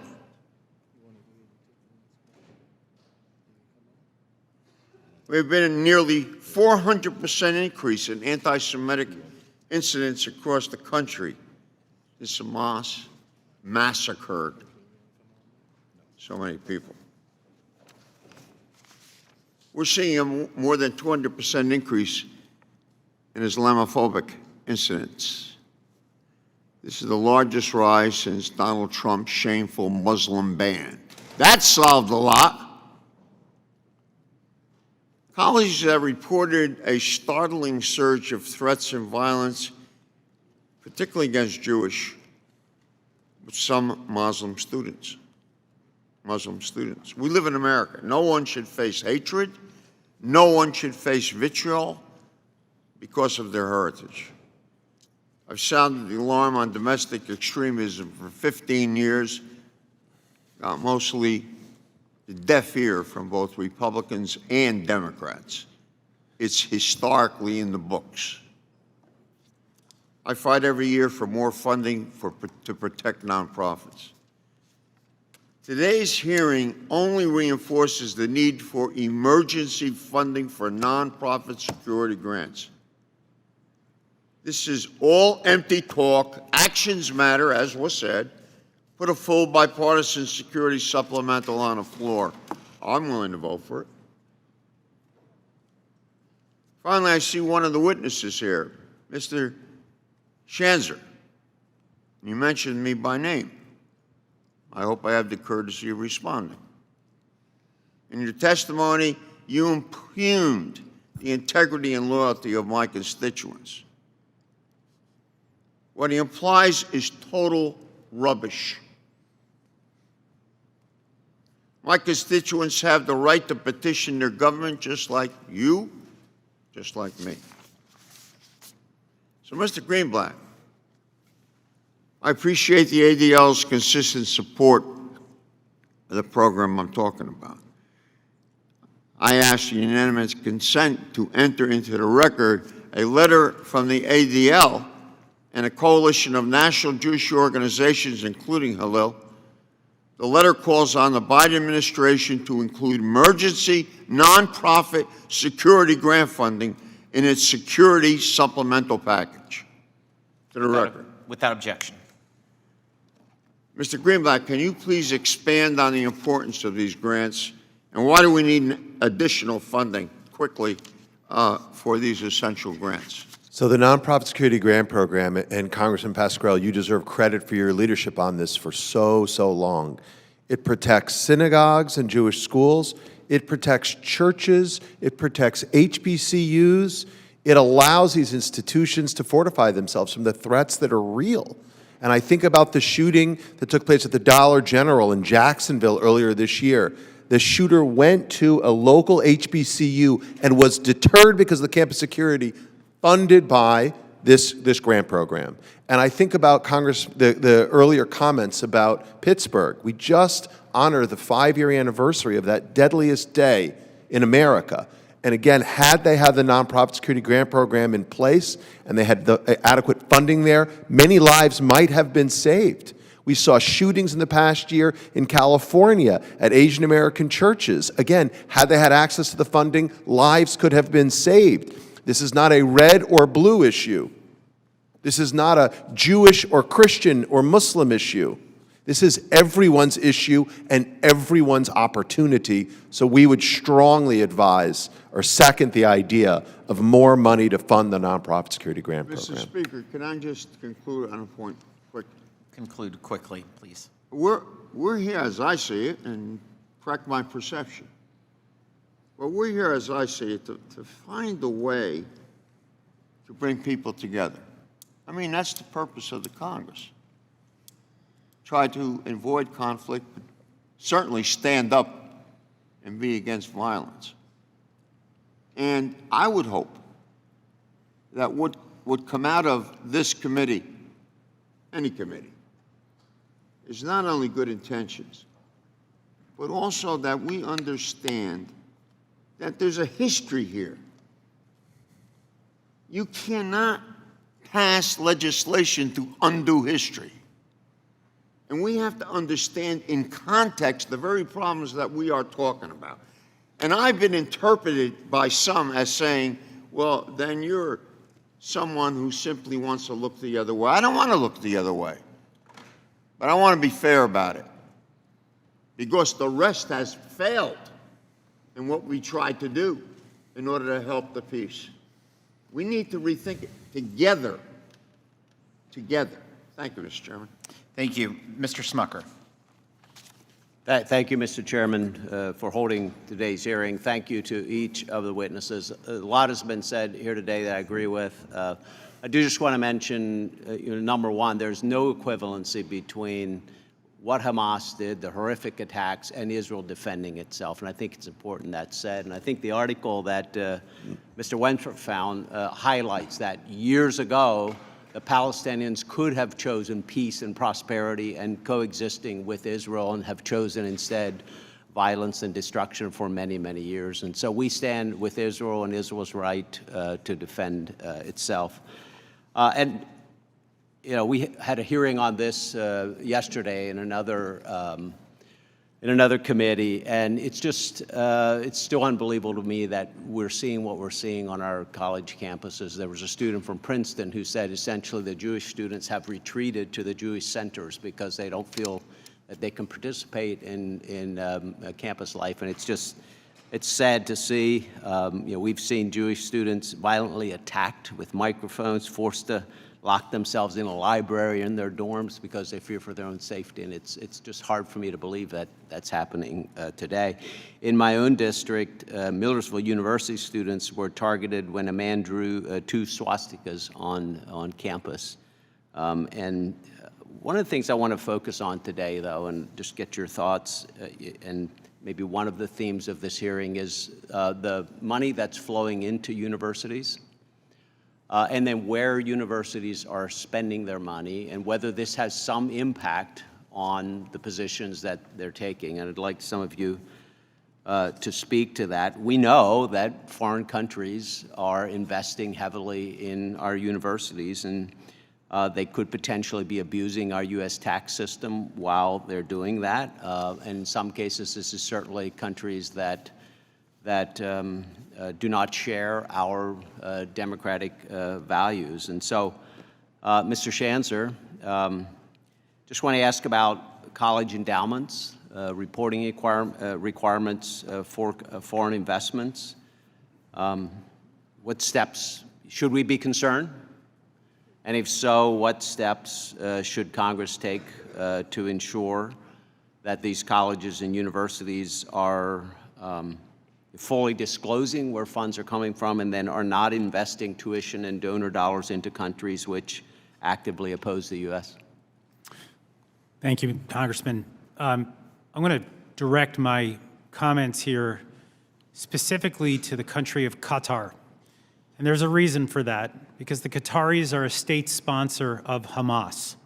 They are right now being looked at as an intermediary that may be able to help return those 240 hostages that are being held in Gaza right now.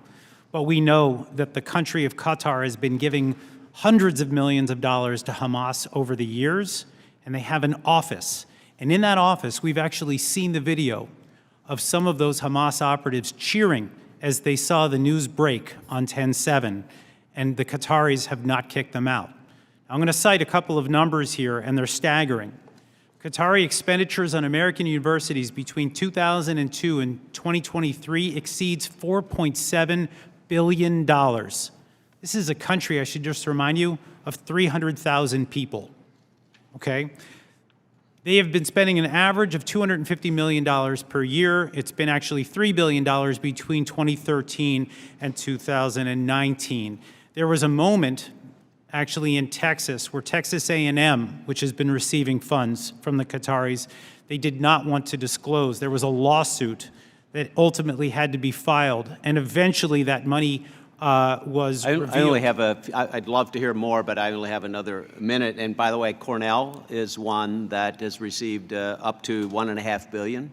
Almost $2 billion. In funding from Arab countries, Correct. specifically Qatar and Saudi Arabia and others. Correct.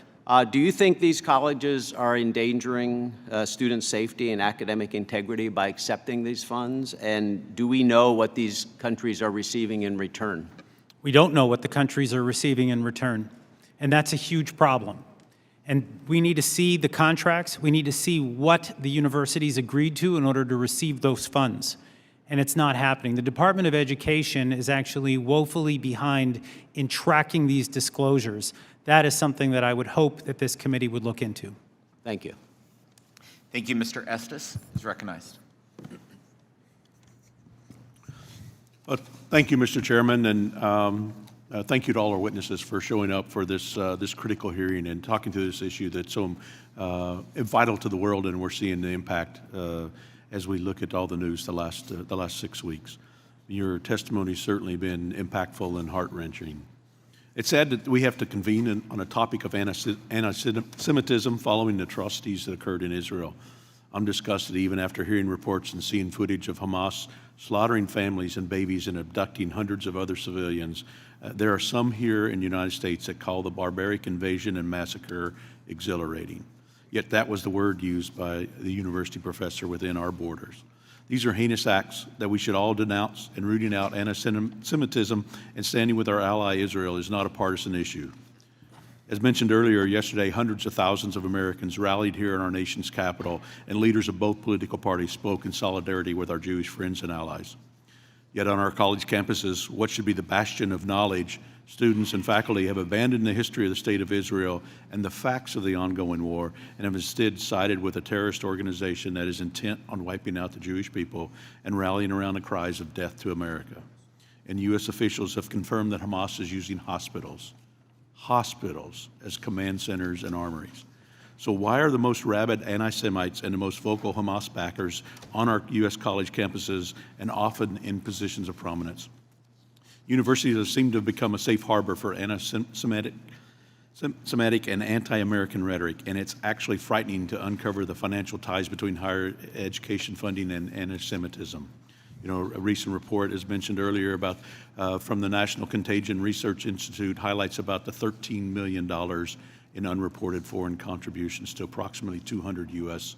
colleges and universities. A common thread between these institutions of higher education was greater exposure to anti-Semitic rhetoric. Not only that, but even student groups such as Students for Justice in Palestine are linked to unsavory organizations that once had ties to terrorism and potential financial links to Hamas. On top of that, the leadership at many of these colleges have been slow to respond, giving the impression that they condone the anti-Semitic and antagonistic methods of the student population. Today, I'm grateful to have you folks here that are standing up to anti-Semitism and boldly supporting the State of Israel. Mr. Schanzer, you studied Middle Eastern history extensively. What's your take when you hear college students say that the Palestinians are only trying to defend against colonialization and that the Jewish people are on stolen land? Where's our education system gone wrong in that process? Mr. Congressman, thank you so much for that question. I'll just say that I believe that Middle Eastern studies in America has failed over the last 20, 30, maybe 40 years. It has been utterly corrupted. We see tenured professors teaching opinion and not fact. When you go back and you look at the history of this conflict, there was a partition plan that was proposed before the State of Israel was established. There was going to be a Palestinian state and an Israeli state living side by side. The Palestinians rejected it, as did the surrounding Arab states. Israel ended up winning a great deal of that territory in a hard-fought war from 1948 to 1949. Israel still held out hope that it might be able to make peace with its neighbors. And then there was war in 1956, another war in 1967. Every time the Israelis offered up a peace agreement, it was met with rejection. There was the famous 3 no's from Khartoum, from the Arab League, where they said no recognition, no negotiation, and no peace. This has been the history, the tragic history of the Middle East, where we could have seen peace agreements forged. It has not happened, and yet what we see from professors on our campuses is the vilification of Israel, which has been the one party that has been willing to make peace over these years. Thank you. Yeah, that's a good short rendition of what really has happened, and we need to be aware of that. Mr. Greenblatt, how has the indoctrination of hatred towards Jews by Hamas and Palestinian authorities been utilized to ramp up such hatred, particularly in the Middle East, but I mean, to some degree throughout the United States as well? Throughout the United States, Mr. Congressman, I'm glad you asked. I mean, what we've seen, and I would attribute much of this to the normalization of anti-Zionism. Anti-Zionism is the ideology that says Jews don't have the same rights that we would afford to Palestinians or other people. Zionism, as Noah was saying, has been demonized. It's just the idea that Jews have the right to self-determination in their ancestral homeland. That's it. It doesn't exclude Palestinians. There's no ethnocentric dimension to it, just the right to self-determination. But the normalization of anti-Zionism is this ugly trend, and it's really come through these universities. And let me be crystal clear for the record. Anti-Zionism is anti-Semitism, period, full stop. And you know who knows this well? Talia knows this well. The students know this well because they see what's happening in these Middle Eastern studies departments that Dr. Schanzer talked about and what's happening out of the classroom on the quad. I mean, these incidences are really almost indescribable, and we wouldn't tolerate it if it happened against any other group of students, nor should we. Imagine if in a world where we were upset about Beijing's policies, we saw students vandalizing Chinese restaurants. Or imagine if they were demonstrating outside the Asia Studies Center. We would say that is indescribably bad and unacceptable, just as this is, and it needs to stop now. Well, thank you, and I yield back, Mr. Chairman. Thank you. The chairman recognizes Mr. Davis for 5 minutes. Thank you, Mr. Chairman, and I too thank you for calling this hearing. And to all of the witnesses, I appreciate very much the profound comments and statements that you have made. You know, as I was thinking, we're moving towards Thanksgiving, and I thought of my grandmother who taught us to never look down at anybody else unless we were trying to figure out how to help them up. And she also taught us to try and have consideration for others that we would seek for ourselves. And then I thought of my father, who was her son, and he taught us to try and live by the golden rule. That is, do unto others as you would have them do unto you. And finally, arriving at the idea that we all learn what we live, and then we have a tendency to live what we learn. Our colleges and universities have been leaders towards more open, more expansive, more tolerant societies.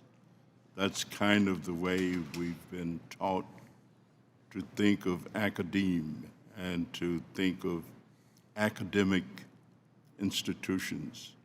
And it's most unfortunate that they seemingly, in many instances, according to studies and reports and documentation, to be going in other directions. Mr. Greenblatt, my question is going to arrive at you for two reasons. One, all of my adult life, beginning as a teenager, I have been very engaged, involved, and close to organizations like the American Civil Liberties Union, organizations like the ADL. I've had the good fortune to know outstanding Jewish leaders like Rabbi Marx and James Ramsey, and spend considerable time with them in Chicago. If it happens, much of it happens in Chicago. Just happens to be the Midwest where it's located. But I've also spent considerable time with Palestinian leaders and Palestinian groups, and have been to mosques and have been to temples and have had those experiences. My question is, how do we move beyond where things seem to be coming? And what are some of those concrete things that perhaps can be taught that help us move in the direction of getting where we need to go? Well, Mr. Congressman, I appreciate the question. First of all, I think, like you, my organization has been involved in the fight for civil rights since before any of us were alive. And I'm proud that my predecessors marched in Selma, stood with Dr. King long before it was fashionable to do so. And the fight today for peace is going to require us to take risks as well. And let's be clear, the death of any Palestinian child or woman or innocent in Gaza is a tragedy. And we should mourn those losses. We also should have the moral clarity to understand why are they happening. The scenes coming out of Gaza City today of Hamas operatives embedded in hospitals, using the sick and the infirm to defend themselves are despicable. They are intolerable, and they are morally unacceptable. So we should free Gaza from Hamas. That being said, how do we move forward here today?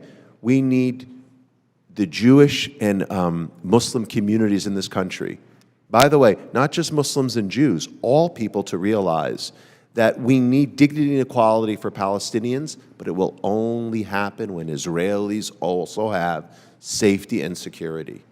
That the two paths cannot be divergent, they must be convergent, with both sides recognizing each other's inalienable rights. And I'll be honest with you, there has been a long movement in the United States, a peace movement in the Jewish community seeking a two-state solution, seeking to work together with their Palestinian neighbors. I think of Vivian Silver, this Canadian-Israeli woman. She was a peace activist. Her role, Congressman, was taking sick Palestinians, those needing medical treatment, driving them from the border into Israel to get treatment. She was butchered, mutilated, her corpse so destroyed, they thought she had been kidnapped. They didn't recognize this 70-year-old's body. They couldn't make a positive ID for almost 5 weeks. Literally, the depravity here is beyond words. So I say to you, we need to recognize our common humanity, and we can do that after we defeat the evil of Hamas. Thank you, Mr. Chairman, and I yield back. Mr. Hearn is recognized for 5 minutes. Thank you, Mr. Chairman. There are many Jewish families and organizations in my district that are integral to our community. My district also has a large evangelical population that prays for the peace of Jerusalem, and I'm proud to be one of them. In Tulsa, we have the Sherwin Miller Museum, which hosts a sobering exhibit educating citizens on the realities of the Holocaust. Understanding and remembering history is important if we wish to avoid repeating the horrors of the past. Anti-Semitic demonstrations are taking place on college campuses across the country, and anti-Semitism is up nearly 400% in the United States since the Israel-Hamas war began. It's deeply troubling to see the lack of moral clarity in university leaders who fail or refuse to condemn anti-Semitic demonstration on campuses. It's a sad day in America when parents at school board meetings are deemed terrorists, but Hamas's brutal violence against women and children is defended, even celebrated.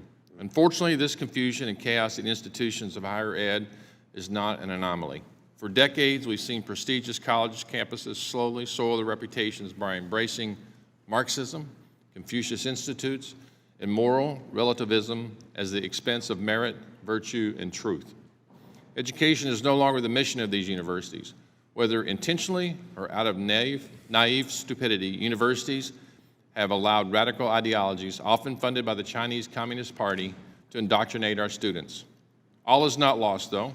In the face of blatant hatred and anti-Semitism, I've been encouraged by the support millions of Americans of all races and religions have shown to our Jewish friends and neighbors. Last week, there was a community meeting in Tulsa to stand up against anti-Semitic hate at a local Jewish synagogue. We need more of these kinds of meetings across America. Supporting Hamas is supporting terrorism, plain and simple. We should not provide tax exemption status to organizations that funnel money to terrorists or take money from known terrorist states. The American people should know if their money is going to support terrorism, and they should be appalled even if 1 American cent is contributed to the causes of terrorism. As a member of the Ways and Means Committee, we hold the power of the purse and tax-exempt status. With that power comes great responsibility to provide oversight on charities and universities that potentially abuse the tax-exempt status.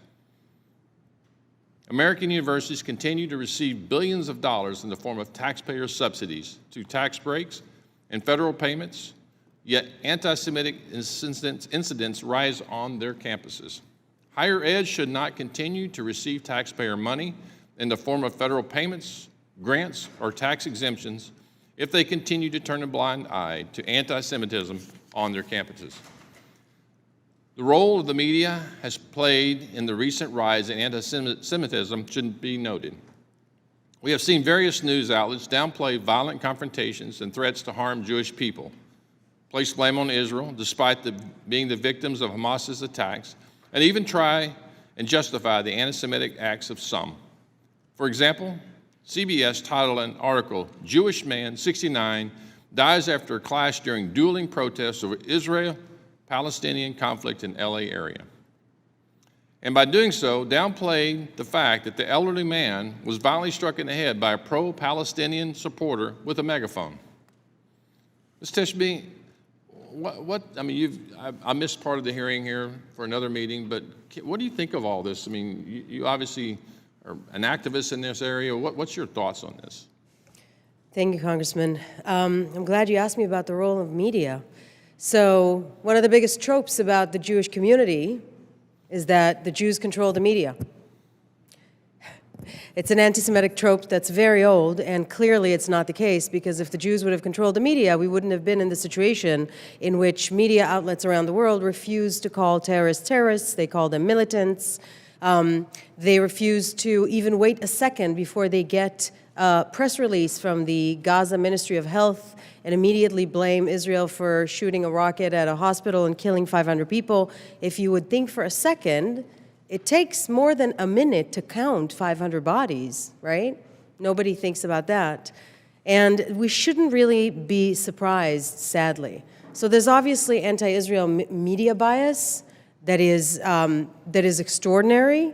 I look at the other side on their planning and organization, and I think of what they blame us.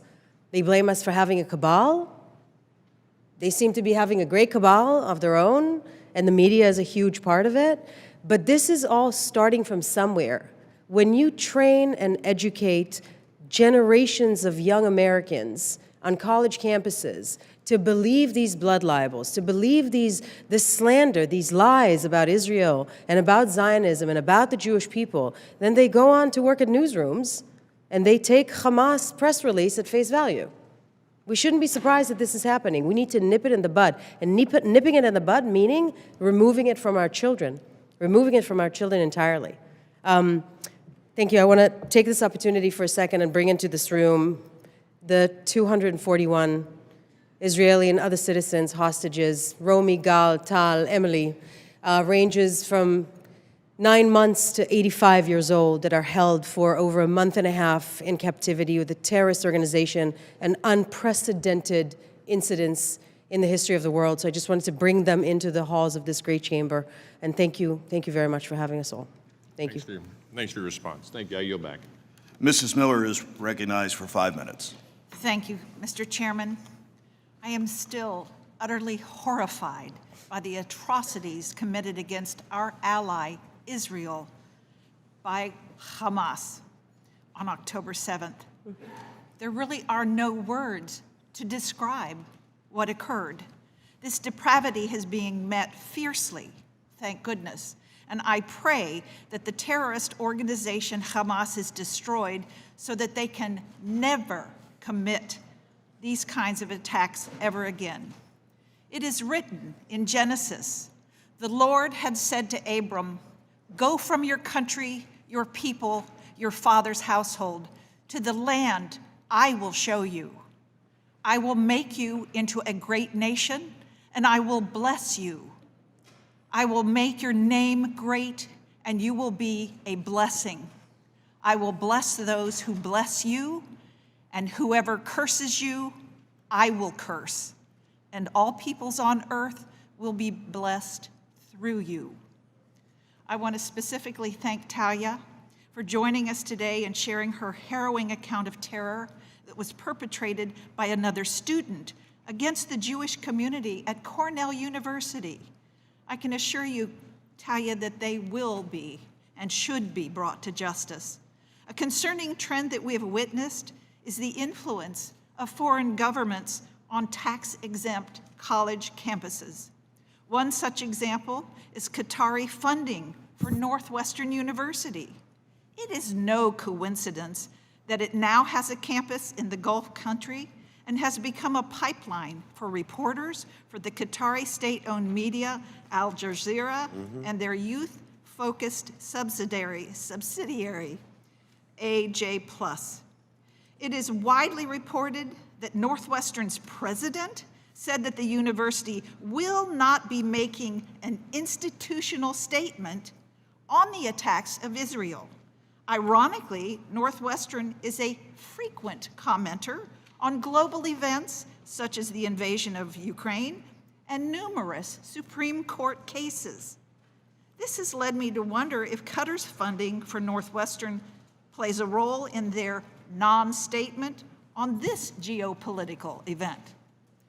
It is hard to miss that Qatar is actively housing Hamas leadership in luxury hotels while Palestinians suffer, or that AJ+ has been at the forefront of spreading pro-Hamas propaganda on social media sites, especially on TikTok, misinforming our students across the country and inspiring additional anti-Semitism. The Department of Justice has determined that AJ+ must register under the Foreign Agent Registration Act, known as FARA, but they have failed to do so. The fact that they are influencing the thoughts of America's youth without disclosing their funding should be further investigated, and taxpayers should definitely not be subsidizing the universities that allow hatred to spread. Mr. Lehman, while I've highlighted Northwestern's response in particular today, they're not the only ones to disappoint in this important moment. How do you think we should look at Northwestern's and other schools' responses to Hamas attacks? Do you believe that their neutrality and inaction are a result of their financial ties to countries known to support terrorist organizations like Hamas? Thank you, Congresswoman Miller. I would say the following. While at Hillel, we can't know for sure how funding is or isn't impacting the administration, here's what we can say for sure. It was very disappointing to see Northwestern University not speak out, and that was joined by so many other universities who also chose not to speak out. As President Ben Sasse at University of Florida shared, this is not hard. So they missed that opportunity horribly. Beyond that, Northwestern actually is a textbook example of where Students for Justice in Palestine has continued to poison the campus climate for Jewish students, including just in recent weeks, publishing fake newspapers demonizing Israel and again alienating Jewish students.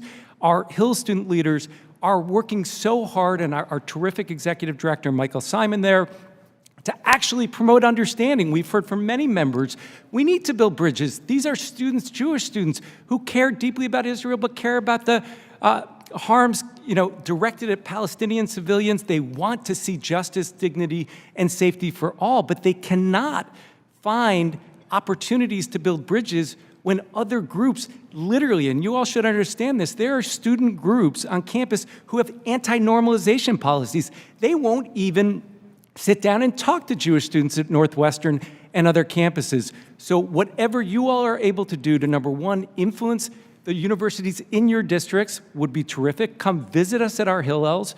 You can talk to students and you will actually be able to lift their spirits. And relative to the authority that you do have, as some members have said, please continue to support the nonprofit security grants.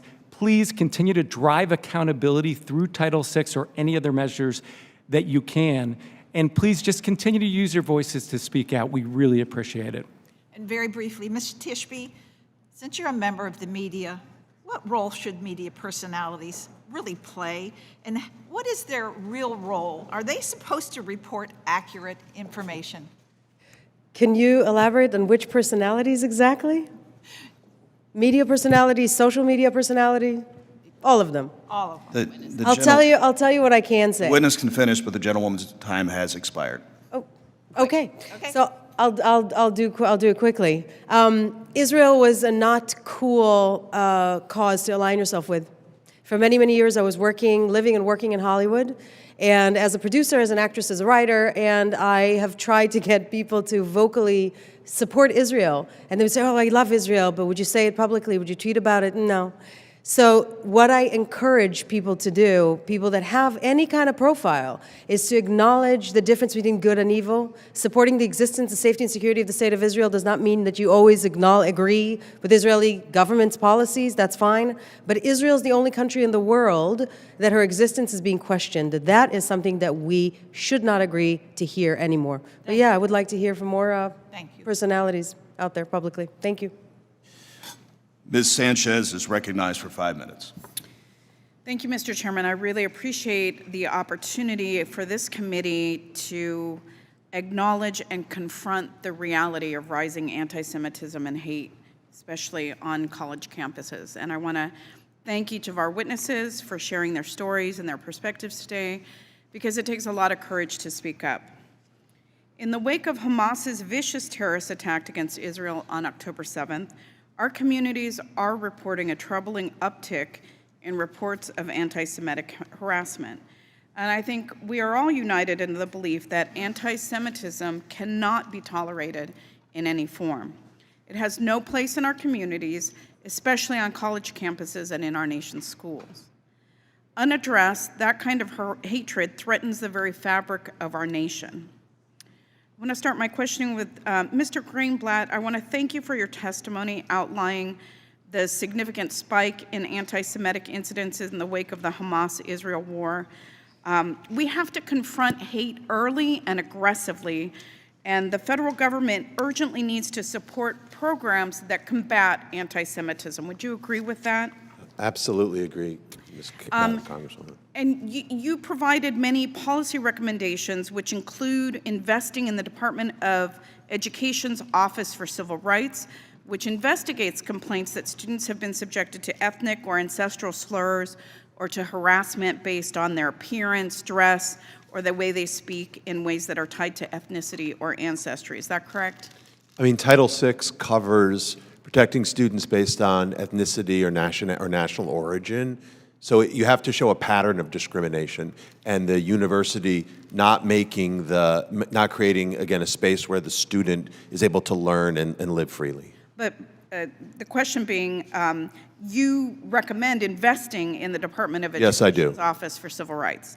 The Office of Civil Rights is responsible for, as you said, ensuring that schools provide all students, including students who are or are perceived to be Jewish, Israeli, Muslim, Arab, or Palestinian, in a learning environment that is free from discrimination that's based on race, color, or national origin. Mr. Greenblatt, would slashing the funding for the Office of Civil Rights by 25%, as House Republicans have proposed, make it harder for school and university leaders to protect students and foster a safe and supportive learning environment? Well, I appreciate the question. I'm not familiar with the particular proposal you're suggesting. I would say that, as I mentioned before, and as I'll reinforce, the Office of Civil Rights, which is there for all students, deserves adequate funding so that it can deal with the large number of cases that it has. And I also believe that the office, there may be things that we can do right now to help it. So, for example, I had a meeting with the Attorney General last week. I recommended detailing lawyers from the Department of Justice over to education. It wouldn't require any additional money, could help them deal with the backlog of cases. I recommended IPAs. You could put people in the federal government on short terms of service. Doesn't require any additional money, but you could do that without raising the head count. And finally, the Department of Education doesn't need to wait for cases to be brought to it. It could appoint almost like a special prosecutor, that's not the right term, but someone to go out there and aggressively look at these cases. Doesn't require any additional money. I appreciate those recommendations, but my question was whether a 25% cut in the Office of Civil Rights would help or hinder the ability to investigate those kinds of incidences of harassment. Clearly adequate funding, so I would not recommend funding cuts at this time. Great.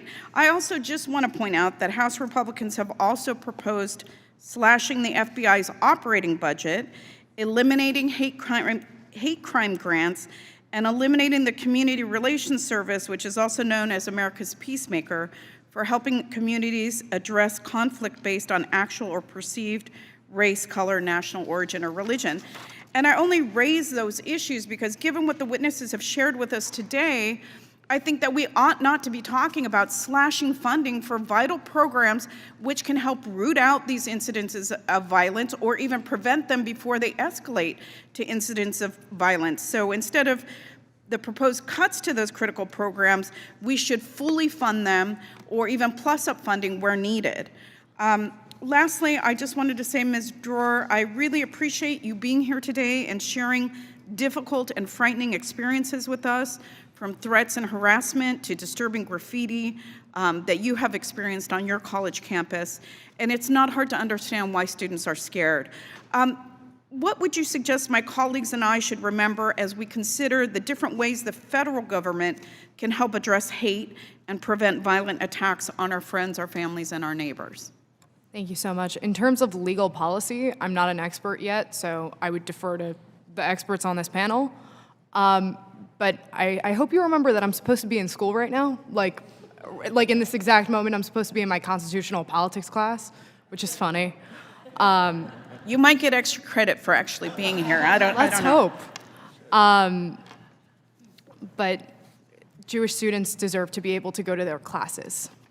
I agree, and thank you so much for your testimony. I yield back. Dr. Murphy is recognized for 5 minutes. Thank you, Mr. Chairman, and thank you all for coming today. I know there's been some really heart-wrenching stories, and I'm sorry you're having to tell them. But that's sadly enough the world that we live in. I've worked since my tenure in Congress a lot on free speech. I've had free speech roundtables. Now this will be the third year in a row next month. And it's just interesting now on campus how free speech is now flipped on its head. Because it used to be if it was diversity in all things except opinion, and that's what's popped the top off it now, because it is not diversity of opinion. And how the anti-Semitism has just exploded in the country is beyond me. It's beyond me. It was never an issue when I was in college, never. And the horrific, murderous, barbaric attacks that occurred, and any college professor should be removed from their position immediately. Any college president should be removed from his or her position immediately. any student should be expelled immediately. These are no different than inciting neo-Nazi, white supremacy, or anything else. So we have on one side of the stream where we attack the white supremacy neo-Nazis, but all of a sudden there's deference, and they're calling that free speech. That's not free speech. That's inciting violence and death on college campuses today. There is a marked difference. Ms. Dror, you gave a very compelling introductory talk, and I appreciate that a little bit. Let me ask you this. In your experience, do you feel that colleges and universities now have a double standard in regards to free speech? I believe it's within my free speech rights to put up a mezuzah on my door. That mezuzah has recently been had to... I'm sorry, would you mind repeating that? There's a Jewish scroll that Jewish people put on their doorposts. Right. I have one on my home. It's within my free speech rights to put one of those on my door. Right. That's had to be removed for my safety. How can colleges say that endorsing terrorism is free speech when it directly hinders my ability to express my religious free speech? Yeah, I have a cross in my office, and you don't know how many times, at least in this institution, they've attacked the cross. That's the cross on which this nation was built. In God we trust. Christian, Judeo-Christian was a foundation on which this nation is built. You may not like it, but that's what happened. Ms. Tishby, wow. You've talked about this several times today. I really would love to understand. I've been to Israel twice. When you go into the term from the river to the sea, Palestine will be free.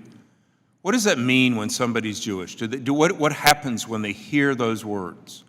Thank you so much, and I love that you have visual aids. First of all, They just magically... I love it. This is fabulous. Let's just acknowledge that the size of Israel is the size of the state of New Jersey.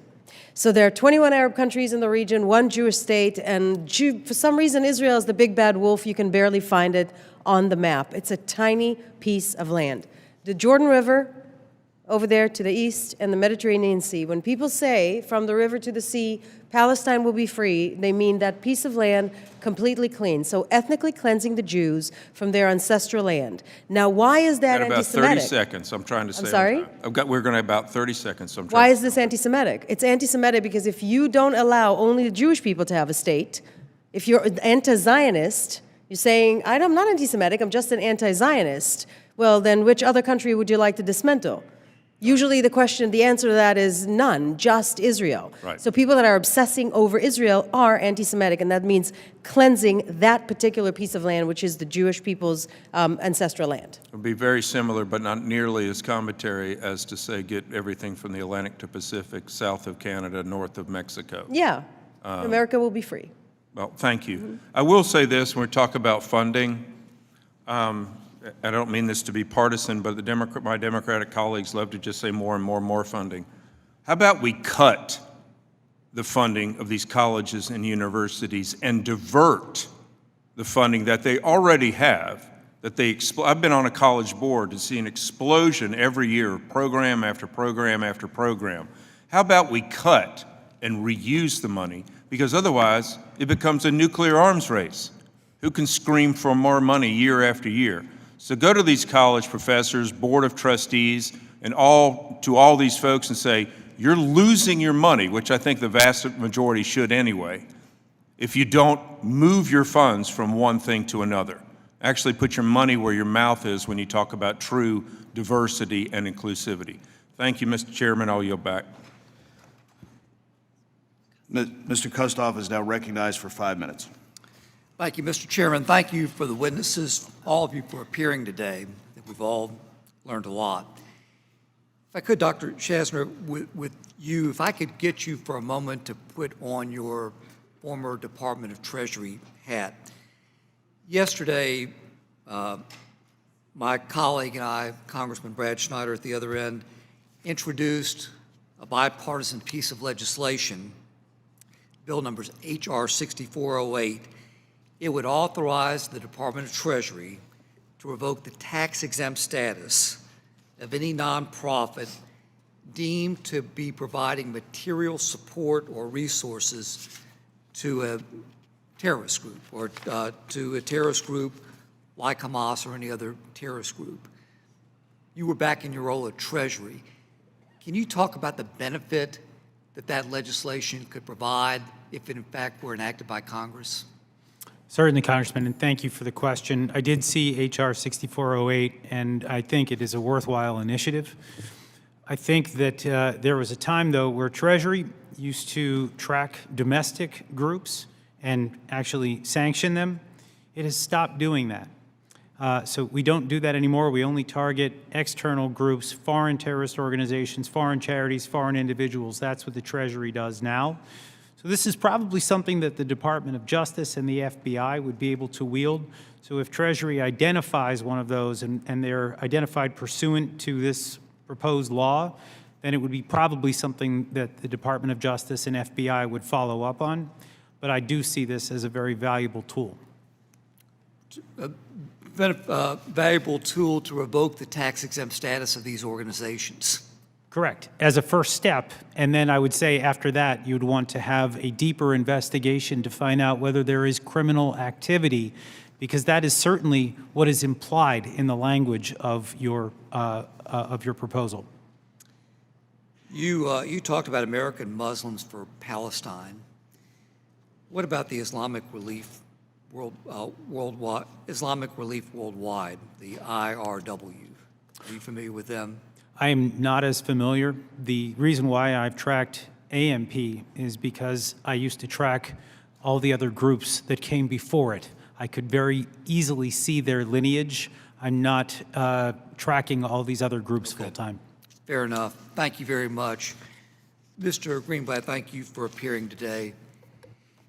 Does TikTok contribute to anti-Semitism? There's no question that social media broadly is a super spreader of anti-Semitism and hate. TikTok has been, as well reported, a considerable amount of disinformation being spread on the platform. We've seen the pro-Hamas hashtags enjoy far greater popularity than the pro-Israel content. Some of that, I think, could be attributed to the volume that's there. I mean, it's a massive platform with billions of users. This body, this committee, should be looking at social media and looking at what you can do to rein in the hate that's there, for sure. And if I can, there's been talk about the other media organizations, non-social media. I'm talking about traditional. Do you have an opinion, because people watch television, right? Right. Can you talk about the evenness or the unevenness of how events have been covered since October 7th? Yeah, I mean, it's fairly astonishing. It's like it's like Al Jazeera has captured our networks. I mean, just so we're clear, and Noah alluded to this earlier, you are not a fighter if you go in and decapitate a baby. You're a murderer. You are not a militant if you go in and execute the elderly. You are a killer. And you know, I've had conversations with the leadership of the AP, the New York Times, the Washington Post, let alone the networks, and it is beyond my understanding and comprehension how these organizations can be confused about the moral standing of these murderers.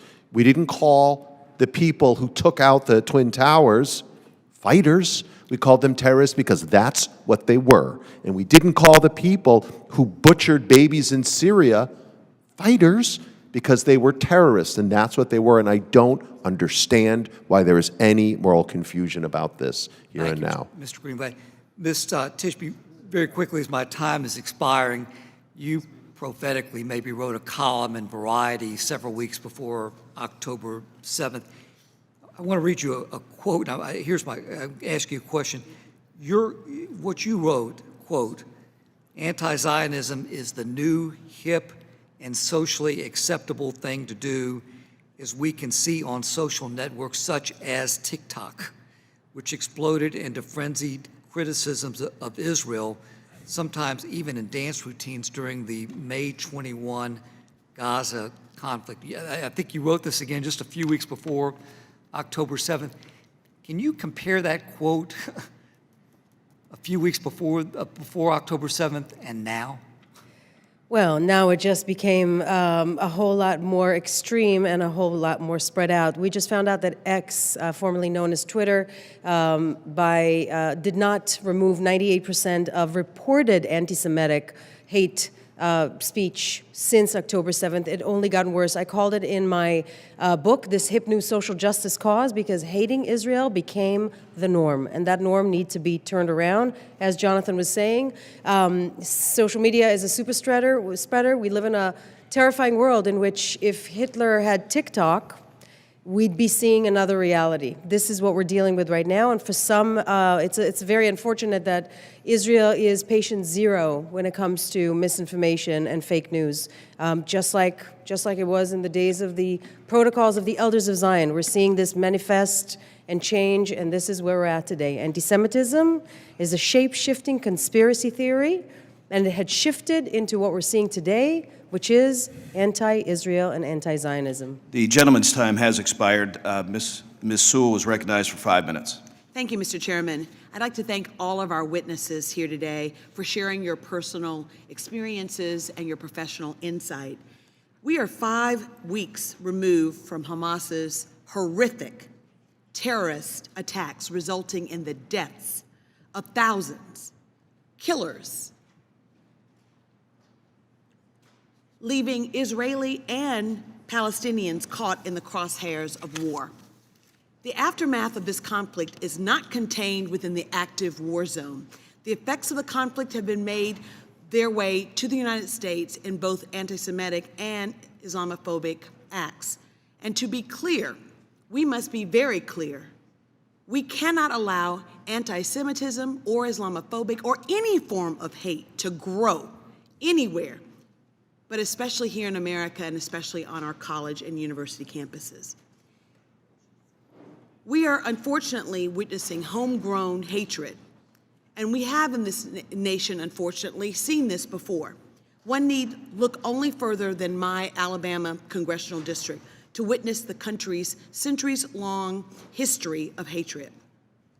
It was this hatred that culminated in the spilling of blood on the Edmund Pettus Bridge, including that blood of our former colleague, the great, late John Lewis.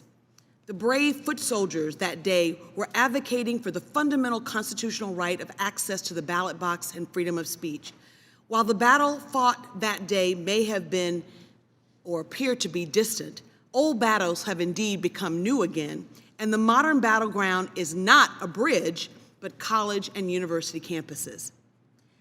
The Civil Rights Act of 1964 was shaped by the countless men and women, many so unknown, from my Alabama 7th Congressional District who experienced discrimination during the height of the Jim Crow South.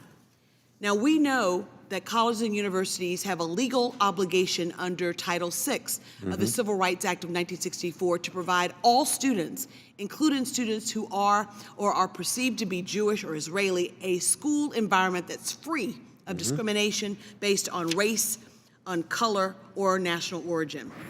I wanted to ask you, Mr. Greenblatt, if you could talk about what colleges and universities must do to address this anti-Semitism so that they don't lose their federal funding under Title VI. Well, I'm glad you asked the question, Congressman Sewell, so thank you. Congresswoman, I would say, number one, like you said, the universities have a legal obligation to protect all of their students, and their Jewish students are being targeted right now.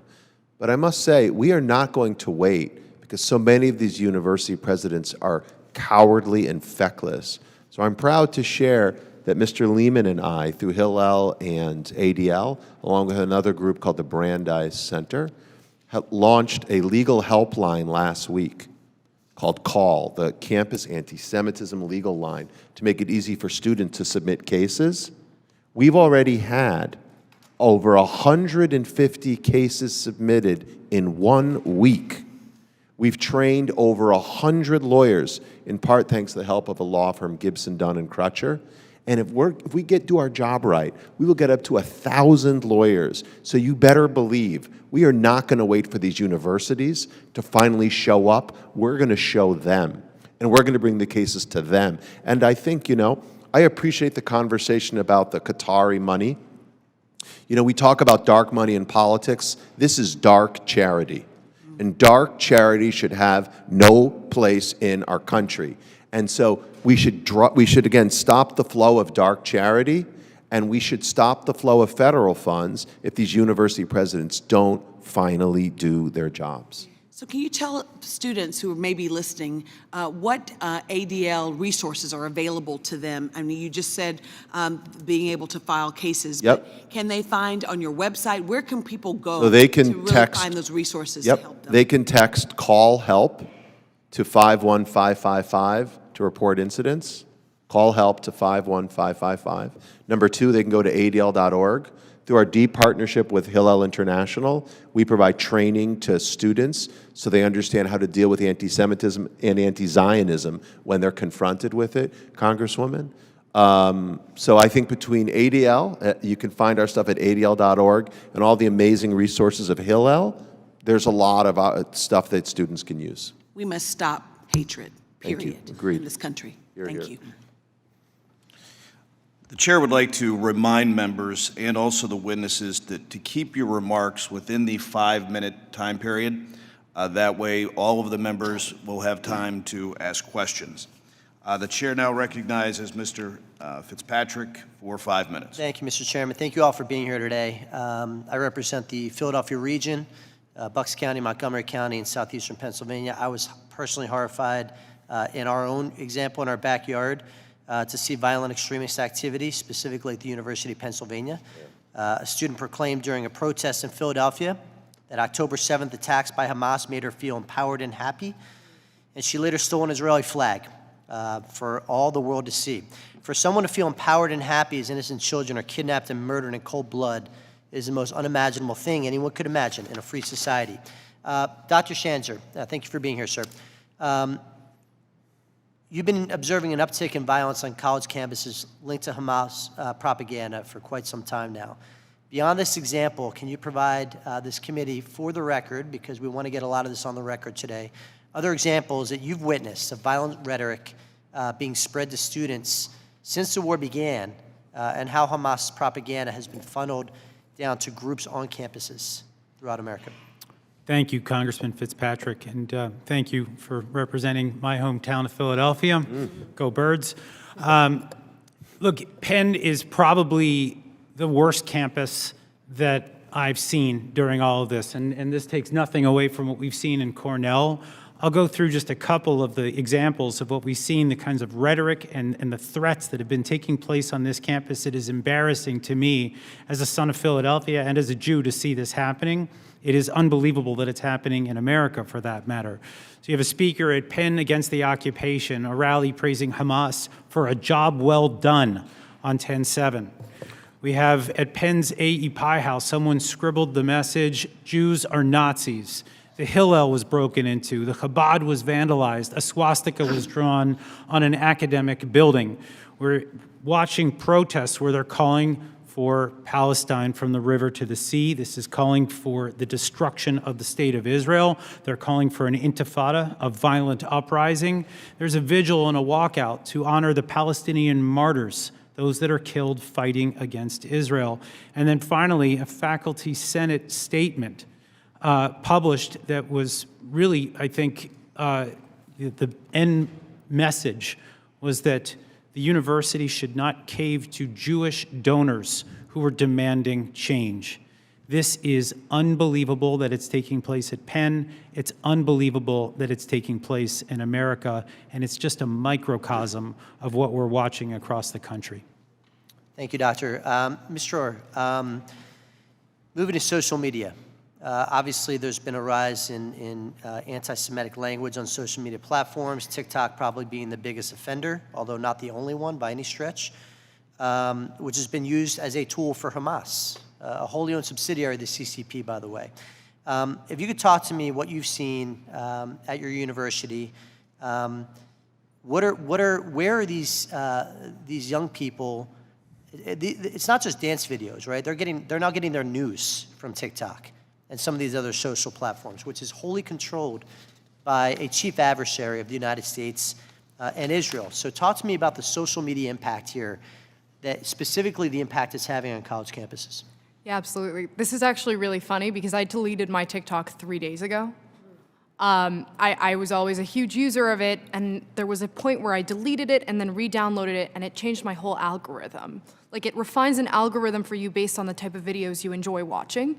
And so the ones that I didn't enjoy watching, I would filter out. And I got funny TikToks for a while, and then I deleted it, re-downloaded it, and every single video was essentially glorifying the brutal massacre of October 7th. Unfortunately, you're right. This is the news source that students turn to. This is what college students are looking at in between their classes when they're bored. And they're seeing glorification of terrorism all over their social media. And then we're seeing their professors glorify terrorism and reinforce those ideas. And so unfortunately, social media is absolutely contributing to the need for a recalibration of the moral compasses of students and professors everywhere.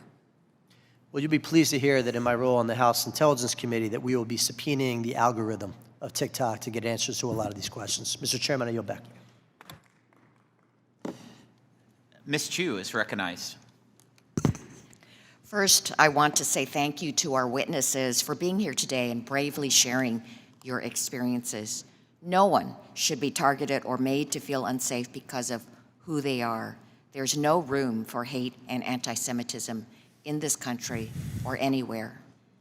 I just met with the hostage families 2 hours ago, and I heard from the family of Abigail Edan, only 3 years old, when the Hamas attacked. Her father fell on top of her to protect her, but was murdered, and then she was kidnapped. These horrific stories are just unbelievable. And then there's what's happening in my state of California, which is reflective of what's happening in the United States. At UCLA earlier this month, students were recorded chanting horrific anti-Semitic language through a megaphone. We heard reports about Jewish students at UC Berkeley, UC Davis, and San Jose State being physically attacked, and Jewish students at UC San Diego who needed a police escort to safely leave a student meeting. These and other horrific incidents on college campuses across the country have impacted the climate of schools and are threatening Jewish students' safety on their own campuses.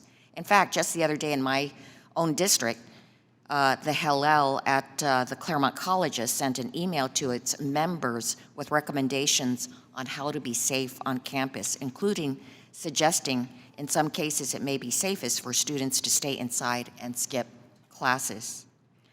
I thank Hillel for working to keep students safe, but no person anywhere should be forced to stay home out of fear of being attacked because of who they are. We cannot tolerate these anti-Semitic incidents and Islamophobic incidents, also, as like the unconscionable murder of the 6-year-old Palestinian-American boy last month, or any instance of race-based hatred and discrimination. And I can relate to this because for the last 3 years, there have been anti-Asian hate crimes and incidents, and they included slander, insults, assaults, and killings. And there were 11,500 of them because of Asians being blamed for COVID-19. So the first person I must thank is Jonathan Greenblatt and ADL, because as these were starting to happen, you actually were the first organization to speak up and offer your support amid a rise in anti-Asian hate and bigotry during the pandemic. And it meant so much to our communities and helped us make real progress toward protecting vulnerable communities across the United States from hate crimes. And that's what led us to work hard to pass the COVID-19 Hate Crimes Act, which included my bill, the No Hate Act, and to have a major piece of hate crime legislation, the first major piece in 30 years, to improve the ability for victims to be able to report and for law enforcement to be able to also more actively prosecute and also report these hate crimes. Now, as a result of this law, well, for one thing, it created a new program to support state-based hotlines for victims to report crimes. But so far, only 2 states, California and Illinois, have established these systems. And then it actually also provided money to train every law enforcement agency in this country to report hate crimes through the National Incident-Based Reporting System, or NIBRS. But we still have a ways to go. There are 87 jurisdictions that still have not implemented this system.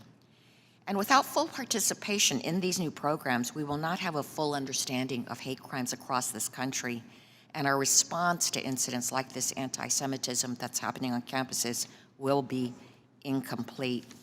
So, Mr. Greenblatt, as I discussed, the COVID-19 Hate Crimes Act and the No Hate Act was born out of an alarming rise in anti-Asian hate crimes during the height of the COVID-19 pandemic. And it will help us better address all hate crimes, including anti-Semitic incidents. Can you talk about why it's important for all state and local jurisdictions to fully participate in these programs by reporting crimes to the NIBRS database and setting up these hate crime reporting hotlines in order to allow the federal government to have a comprehensive response to rising anti-Semitism and all forms of hate? Yep. So, Congresswoman, thank you for the question. Thank you for your leadership on the No Hate Act. ADL was proud to work with you and with all members of the Asian American, the API caucus on that important piece of legislation. Look, data drives policy. And the fact of the matter is 85 some odd percent of municipalities do not report any hate crimes or affirmatively report 0 every year. And bad data in means bad policy out. So this needs to change. So yes, I mean, I think Director Wray was testifying on the Hill today, pushing the FBI and pushing law enforcement agencies to make sure the reporting hate crimes helps all of us. And so more of it needs to happen so we have an accurate picture of the situation on the ground and therefore can build the right policies and programs in response to that. Thank you. Ms. Tinney is recognized. Thank you, Mr. Chairman, and I just want to say thanks to the witnesses. Every one of you has been phenomenal in various ways. I got about pages of questions I'd like to ask, but I'd like to first state a few things and just to talk about the shameful state of anti-Semitism that's flourished in our nation's universities, including in my own backyard. After the horrific attacks on Israel by Hamas on October 7th, we have witnessed numerous universities, including some in my own state of New York, thank you to Ms. Dror for being here, that have allowed hate-filled anti-Semitic demonstrations in support of terrorist groups like Hamas to circulate across the campus. Demonstrators outside of the Maxwell School at Syracuse University chanted, "From the river to the sea, Palestine will be free," an anti-Semitic rallying cry long used by terrorist groups to call for the violent destruction of the state of Israel and the Jewish people, as Ms. Tishby so accurately described today from a personal viewpoint. The same was witnessed at the University of Rochester, which I surround with my sprawling district in upstate New York, with the group known as Students for Justice in Palestine, which we've discussed a lot today, hosting increasingly vitriolic and menacing demonstrations. The university has done little or nothing to condemn these hate-filled actions, and students, especially Jewish students, are rightfully fearing for their own safety. In the wake of the Hamas attack, and I want to reference Ms. Dror here, and thank you so much for your courage to be out and be standing up early in this incident. And I don't think that we can state this enough. A professor at Cornell University, Russell Rickford, we should say his name, referred to the slaughter of Israeli civilians by Hamas as energizing and exhilarating. You've heard that from a number of members of Congress today, while speaking at a pro-Palestine protest on Cornell's campus. After these disgraceful comments, I wrote a letter to the Cornell University president demanding Professor Rickford's immediate resignation or removal, but to my knowledge, he has only been placed on leave for the university, but I consider that step one. And I am so grateful for your continued advocacy, Ms. Dror, and your willingness to proudly talk about your own religious beliefs, and something that is, I think we need to talk about this, and I think everybody sort of touched on it, Mr. Greenblatt as well. I was part of a university board. I went to Colgate University. My dad is a graduate of Cornell Law School. My brother went to Syracuse. We've all been educated in upstate New York, which has a wonderful tradition of secondary schools. But I remember something called the Chicago Principles, about First Amendment principles, and many colleges and universities would not adopt them. It was a protocol for free speech, but there were certain exemptions in that, and some of those were incitement, defamation, threats, and others to students. But this would give students freedom to express their religious and other views, but also the protection that the First Amendment actually affords all of us to be able to speak freely, and why we revere this country. But I'm concerned that, and I know that everybody's put out all these wonderful, I know that Ms. Tishby put out 3 things that we could do: kick these hate groups off campus, evidence linking state police, FBI, how can they enjoy the warm welcome of Congress? Excellent question. We ask that ourselves every day. And also, Mr. Greenblatt, you laid out 4 things. And one of the things, number 1, was to pass legislation to implement a national strategy. Well, some of our colleagues have actually done that today. But how can we get something like the Chicago Principles and Protocol in place at universities so that we do respect free speech? It's very important. I'm the mother of a Marine. There was the Westboro Baptist Church used to go and celebrate the death of our honorably serving service members. That's hate speech in a way, but it's also First Amendment protected. How do we do this in such a way that we don't incite violence, that we protect our students? What are the strategies? And I'd love to ask, if I can, kind of running out of time, if you can answer quickly, what's your first, how do we do this in like maybe a sentence or 2? Who's the question directed to? First, Mr. Greenblatt, because you suggested let's pass a national strategy. Would the Chicago Principles help? They would. I mean, again, free speech, I think hate speech is the price of free speech. Things we detest, we have to be willing to hear. But there is something profoundly wrong with creating spaces in which the students have to shelter in their dorms for being fear of harassment. This isn't some game like Wordle or something like that. This is real life, and there are real consequences. Chicago Principles, forcing all schools to adopt them, would help enormously. Thank you. I'd just say, Mr. Lehman, could you just, I know you've been working on this issue, could you give, what's your strategy for this? How can we do something? Yeah, it's a great question, and I'll first point out that at Syracuse, we actually had the demonization of Jewish organizations like Hillel, like the Greek organizations, claiming that they are genocidal. This is where we are, and part of the reason we're in such a rut. In terms of quickly pointing out strategy, we have a campus climate initiative. This, again, doesn't need to be that hard. If universities would hard code into their own policies that brighter line around how we protect free speech, we need it, we want it on campus, but be super clear, number 1, around where that line is being breached in terms of incitement, in terms of harassment. And Title VI already gets us a good part of the way there.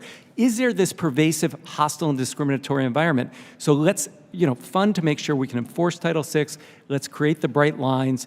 And then I think if we have that basis, let's discipline, because that's the other thing we don't see, which is university leaders actually enforce the rules that are already in place. Thank you. I respect that. I just think the need to balance, that we feel we need to balance virulent anti-Semitism with the counter of Islamophobia. What happened on these college campuses is not Islamophobia. This is direct, virulent anti-Semitism, and as you say, full stop, Mr. Schanzer. I just want to say thank you all. You have been terrific and insightful, and I hope that everyone out there is watching in the listening audience of the Congress. Thank you for that last point. It's very important. Anti-Semitism is a problem, full stop. Answer that quickly, and we'll move on. Ms. Fishbach. Thank you very much, Mr. Chair, and thank you to all of our witnesses. It has, we've been here a little while, and you have been more than gracious to answer questions, and so I am not going to take too much time, but I will tell you we're committed to helping. As a college student, there is nothing you should not be having to deal with and face this on college campuses. Parents send their kids to college thinking they're going to be safe, and so I just, my heart goes out to you and to your family. And I think the most striking thing that you said was when you talked about my family's life savings is going to that college. And so please understand we will do what we can to help. And so that was, and Ms. Tenney kind of touched on it. And so I kind of wanted to just maybe open it up. And I know that Ms. Greenblatt wanted to, but what is one thing maybe since we're late, and I don't want to keep you any longer than you have to, but the one thing that we can do, and Mr. Lehman, you mentioned some, but Mr. Greenblatt, you wanted to add to that, I thought, when you were cut off. Well, look, I think anti-Semitism needs to be called out full stop. Just like we call out racism and don't say, and you also need to tackle such and such. Yes, there are lots of problems, but we are here to talk about anti-Semitism, and let's stay focused on the problem. So what's one thing to do? Stop the flow of dark charity, like Dr. Yes. Schanzer talked about. And Ms. Tishby. There's another thing that all college campuses should do, and that is adopt IRA. Here, here. We have an Here, International Holocaust Alliance, Remembrance Alliance. We have the working definition of what anti-Semitism is, because a lot of people don't actually know what it means. They don't know what anti-Semitism is. They don't understand that it's not just racism. It's not just looking down at someone. It's also conspiratorially looking up at someone. So if you say the Jews control the money, the Jews control the power, the Jews control the media, that's anti-Semitic, and that's not a compliment. When the Jewish community hears that, we get freaked out because we know what's coming right after that. We've heard this for generations. Adopt IRA. Every college should adopt IRA. We're going to have a much easier time identifying anti-Semitism and fighting against it. Well, thank you very much. And anybody else have anything they want to add? I know you're tired. You're good. I know. We can do this for hours. Yeah. Well, I appreciate that. I appreciate the energy, Mr. Lehman. Yeah, if I might, I mean, again, we'll go back to Title VI enforcement, because I have spoken to enough university leaders to know that, you know, accountability matters, and a lot of people have spoken about taking away federal funds. That is the consequence of Title VI violations, so I would go back to that. And I would also say something that we've got to get to on the other side of this, which is education, promoting dialogue across difference. It's not something Congress can enforce, but what you can do is deal with taking the hate away from these focused, funded groups that are poisoning campus. Once we remove that, we actually create the space for students to start learning from one another, understanding one another, and that is what we need ultimately to get to where we have the healthy environment we're all looking for. And Doctor, you had something to add? Yeah, look, what I would say here is we need to focus on the organizations that embrace the ideology of Hamas. Hamas is a litmus test. If you are an American that if you're embracing the ideology of Hamas, the actions of Hamas, if you're lionizing the leaders of Hamas, you are anti-Semitic. This is an organization that is dedicated to the destruction of the Jewish state and nothing else. And we see far too many organizations out there talking about Hamas as freedom fighters or how they're some kind of legitimate organization operating in Gaza. None of the above. They are a violent terrorist organization that is dedicated to the destruction of the only Jewish state on the map. If I may, one other quick thing that I don't think has been said enough here, which is Congress has shown enormous leadership, as has this administration, in supporting the legitimate right of Israel to defend itself, in continuing to show a moral compass in terms of condemning Hamas for its atrocious and unbelievable acts of terrorism. And that leadership is important to balance what is unfortunately not being said by too many university leaders, and literally the opposite that they are sometimes hearing in classrooms. So I applaud all of you for what you're doing in that regard. And I will wrap up by just saying again, thank you. Thank you. Thank you all for being here. Thank you for being so strong, and God bless, and with that, I yield back. Ms. Van Dyne. Thank you very much, Mr. Chairman, and thank you to our witnesses. I know you've already been here for hours, but for taking the time to be here with us today, and it's a shame that we actually have to hold a hearing on this topic at all. Condemning anti-Semitism and the acts of evil committed by Hamas, including the slaughter of women, children, and elderly, should be easy. But sadly, we've seen so many hesitant or outright refuse to do so. And worse, we have seen instances where Hamas's disgusting atrocities are cheered. And those who do so should be ashamed. Mm-hmm. You refer to them as killers. I would refer to them as savages, as barbarians, as butchers, and as animals. We should be able to say that. Mm-hmm. I'm thankful to have seen most of my colleagues stand together in our support for Israel in the face of these horrific attacks. But since Hamas began its barbaric assault on Israel on October 7th, we have seen nearly a 400% rise in incidents of anti-Semitism across the U.S. compared to last year, and the majority of those have been on college campuses. And Ms. Dror, I applaud you for being here today. As a fellow Cornellian, I graduated at a time, it was the best 4 years of my life. I loved that university. And it was a liberal university at that point, but never did I ever walk on that quad and not feel safe. I'm embarrassed what's going on that campus today. I cannot believe how much it's changed. And I think to myself, why? Why has it changed in those, I'm not even going to say how many years. You're quite a few years younger than I am. But I think what's happened? You know, they have embraced these diversity and equity and inclusion programs. That has been heralded. But what is really going on in these campuses? What is really being taught at these campuses? And why are we having students who come out and are willing to defend these barbarians, these savages, these horrific acts? How is that possible? This is what they're learning. And then you've got professors, like our history professor, Russell Rickford, and you recognize this is why. Because this is what they are teaching on our college campuses today. This is exactly what they're teaching us. To hate, to be exhilarated with these savage acts, to defend people who are beheading children. This is what they're teaching our students. And at the same time, they're getting federal taxpayer dollars to do it. Why are we putting up with that? Why are we allowing that? You know, having a 501c organization and therefore you are expected to abide by these ethical standards that are supposed to promote the public good.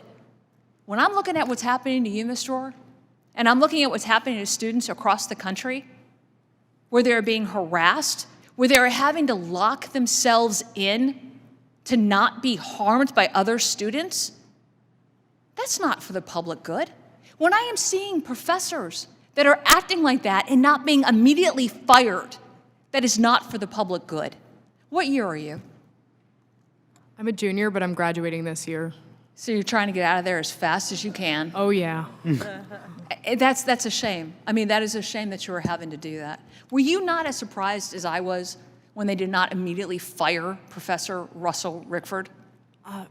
Unfortunately, I wasn't really surprised. I mean, there are a lot of competing interests. We've spoken about money from Qatar. Cornell gets $1.8 billion from Qatar. We have a medical school there. There are a lot of competing interests, which I'm excited to have heard people express support to investigate. I've been very disappointed, and I really enjoyed my time at Cornell prior to the October 7th attacks and sitting in my classes realizing that my peers want my family dead. And I can't believe I'm going to say this, but parents, for a university that I revered so much, parents, don't send your kids to colleges, to universities that are going to teach them this hate. Businesses, don't hire students that promote this kind of behavior. And alumni like me, stop sending your money to institutions that hate and are going to teach students to hate America and everything we stand for, and our partners, our advocates, our strongest allies, like Israel. There's just one thing I want to say to that. I see, like, the school that I attended a Jewish high school. They have, like, lists, I've heard right now, of schools that you shouldn't be attending because they're, like, high anti-Semitism rates, so it's a high-risk school, so you shouldn't go. You're seeing elite schools on that list. You're seeing Cornell, you're seeing Penn, you're seeing Harvard. But what that's getting to is no Jewish students being able to go to elite universities where they get the opportunity to then go into, I mean, why do you go to an elite university? Because you want to get a good job, because you want to make good connections. Why are Jewish students not afforded that right if their tuition dollars are the same? And I'm sorry, my time has expired, but thank you very much for being here today. Thank you for all of you. And I yield back. Ms. Moore.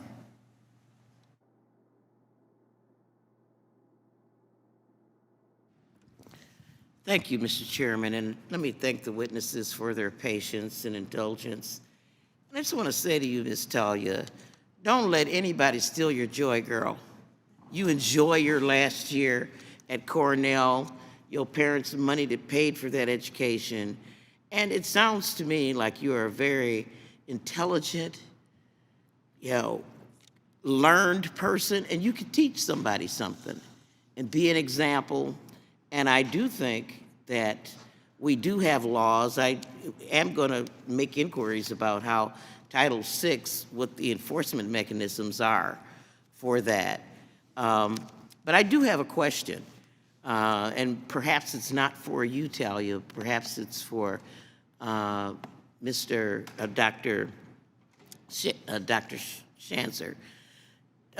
These demonstrations, these anti-Semitic demonstrations on campuses, are they largely led by student organizations or spontaneous things, or are they actually things that are supported by the university? I think that's a materially important thing to try to understand. Thank you for the question, Congresswoman. They are organized at a grassroots level by some of the groups that I mentioned today in my spoken and written testimony. What is so frustrating is that these chapters, specifically we're talking about Students for Justice in Palestine, many of them actually get student activities fees from the universities. And that's my point. So it's not like it's sanctioned by the presidents of these universities. So that just leads me to the discussion of your work, Dr. Schanzer, with the Foundations for the Defense of Democracy. You were formerly at the Treasury Department with yes, ma'am. With OFAC. Yeah. This is very frightening to think that we have to rely on you to identify terrorist organizations as opposed to the Treasury Department. How big is the footprint of OFAC, particularly as some has described about our movement away from the war on terror? How many employees or how many people in the Treasury Department are on this so that, something innocuous like the Holy Land Foundation or Kind Hearts for Charitable Development, it doesn't sound mean to me. How far is the reach of Treasury Department into these kinds of organizations to stop them from funding these kinds of activities? Thank you for this question. It's really important that you ask it, and I'll try to be brief here. In the 2000s, when I worked there, we did tackle some of the domestic groups that were operating here in the United States, like Holy Land, Kind Hearts, et cetera. By the end of that decade, we stopped doing that through the Treasury. It became the jurisdiction of the Department of Justice and the FBI to look at entities that were operating inside this country. It wasn't just good enough to freeze assets, and it was actually even a bit complicated. Let me stop because the chairman's going to cut me off. So we had a big funding of IRS agents. This is one of the things that they could be trying to analyze, but you say it's no longer the jurisdiction? Not in the Terror Finance Department. IRS, I think it could be quite helpful. If we had, Mr. Chairman, we need the money. I just want to say before my time has run out that I am the product of people protesting and dissenting and exercising their First Amendment rights. The college and university I went to, it was white German kids and white Irish Catholics that protested on Marquette's campus along with the black football players to try to get somebody like me an opportunity to go to college. And they gathered at St. John's church on campus. They had bread and water feasts. Their parents were terrified because their kids were going hungry, and they wouldn't eat anything but bread and water until the university responded to the need to have somebody other than black basketball players. And it was during the Al McGuire days when, black athletes were at a premium at Marquette, and only white kids. And so I just want to say, I really think it's important for us to draw a line. And that's why I asked the question that I asked. so that schools are not just summarily punished for free speech. There are uncomfortable conversations, Mr. Greenblatt. If I were to sit here right now and call out some racist stuff that I see that happens every day in Congress, they'd be out there censuring me on the floor. And all I'm asking for is just to tell me today you're gonna censure me so I can have my hair done and the outfit that I wanna wear. Because we have, so I'm not trying to be, funny here. I'm just trying to say that I think it's extremely important that we preserve people's right to petition their government, but at the same time, every student everywhere ought to have the right to learn without being intimidated and without being harmed. And that is the promise of America, that you can learn and earn and do it. Girlfriend, do it and hold your head high. You tell them that Gwen Moore told you to do it. I yield back. Mr. Feenstra. Thank you, Mr. Chair, and amen, Ms. Moore. Thank you for your comments. I applaud you for those. I agree with you. I just want to also thank our witnesses, and thank you for taking the time to be here. My heart bleeds. It hurts. I was in Israel. I was at a kibbutz that saw the atrocities. And I can't imagine the humanity and how this can occur. But I do know this. I do know that it's America's job to protect and support our dearest allies in Israel. And that includes financial support. It includes stopping all forms of intimidation. And it also is about stopping the flow of money from American organizations to terrorists whose sole purpose is to annihilate Israel.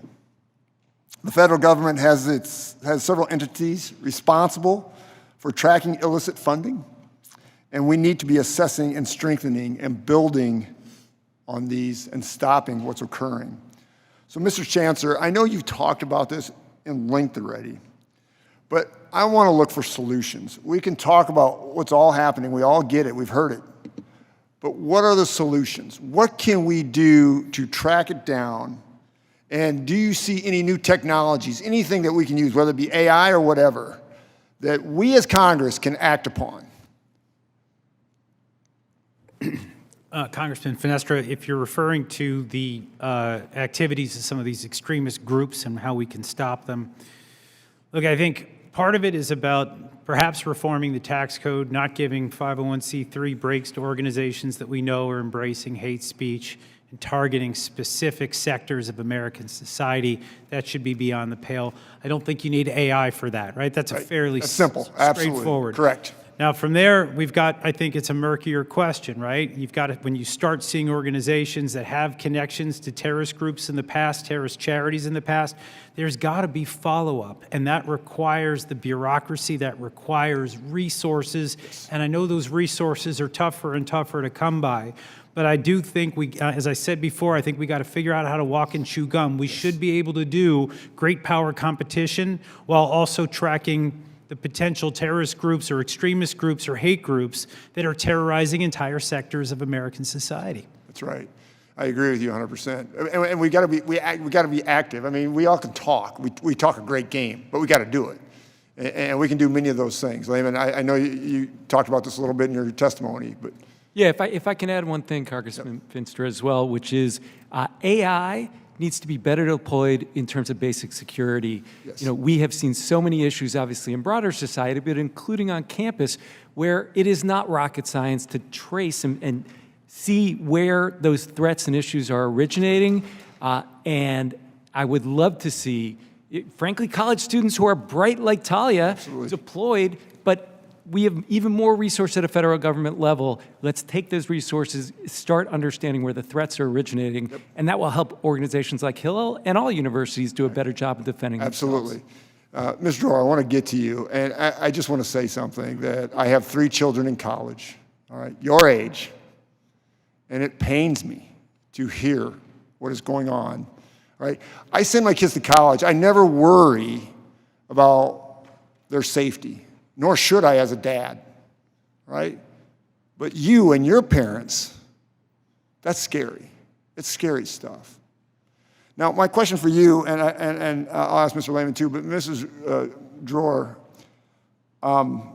these universities, and I know your university has this too, I mean, we promote this idea of DEI, right? Diversity, inclusion, equity, equality.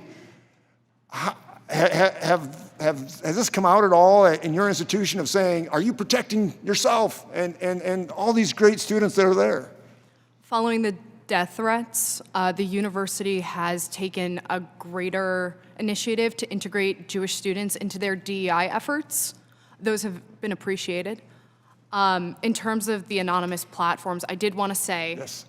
Side chat is very much used at Cornell, so is GreekRank. The threats were made on GreekRank. Yep. These are anonymous posting platforms in which students don't have their names attached to what they're saying. I have seen so much horrific stuff. Like, I open up side chat to look at jokes, to look at people making fun of professors, to look at funny things. I am met with the word Zionism used as a curse word every single day in every single post, and students are not being held accountable for it. Oh, that's so sad. Posts that are deeply anti-Semitic, posts that have roots to Jews running the money, like these deeply anti-Semitic tropes, have over 300 upvotes.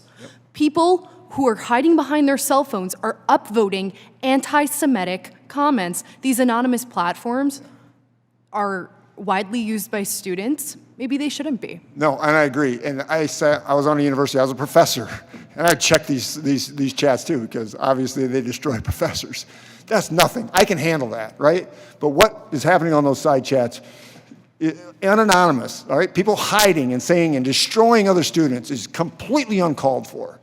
And our university's got to take note and stop this. I know my university that I was part of, we stopped some of these side chats because it's completely wrong. Thank you. I yield back. Ms. Malliotakis is recognized. Thank you all for being here. This is an incredibly important discussion that needs to be had. It needs to be exposed, and we must all work together to find solutions. I find it incredibly disturbing, disheartening, heartbreaking to see the anti-Semitism that is occurring right here in this country, in the United States of America, full on display. And you know what? It's college campuses, but it's larger than that. I mean, we're seeing it. Institutions that were respected, right? The United Nations, for example, Congress, colleges and universities. We have to work together to figure out, but we need to have, as you mentioned, a definition, parameters, and solutions. I think that some of the things that we've been seeing for this next generation, certainly on our college campuses, are disturbing. And we've mentioned a few of those horrific threats, assaults, incidents that have happened in universities. University of Maryland may have been one of the worst, referencing Holocaust 2.0. But some happening in my own state of New York, unfortunately too many of it. Cornell University, thank you for coming today and your bravery to speak. You are very impressive, and I imagine we're going to see great things from you in the future. But looking at what happened at Columbia University when an Israeli student was attacked outside the library, hundreds of professors signing a letter supporting Hamas's terror. NYU, Cooper Union, Jewish students had to be locked in a library for their own safety. We can go on, and one of the worst examples that didn't happen after October 7th, but before, was at City University of New York.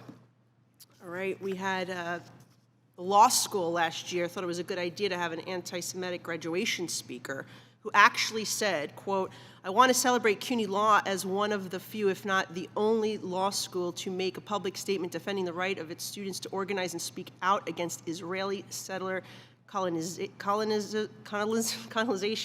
This is the law school that passed and endorsed BDS on the student and faculty level, recognizing that absent a critical imperialism settler colony lens, our work and this school's mission statement is void of value." I mean, this is what they're saying at graduations at our college universities. So the answer, what is the answer? We talked about some solutions today.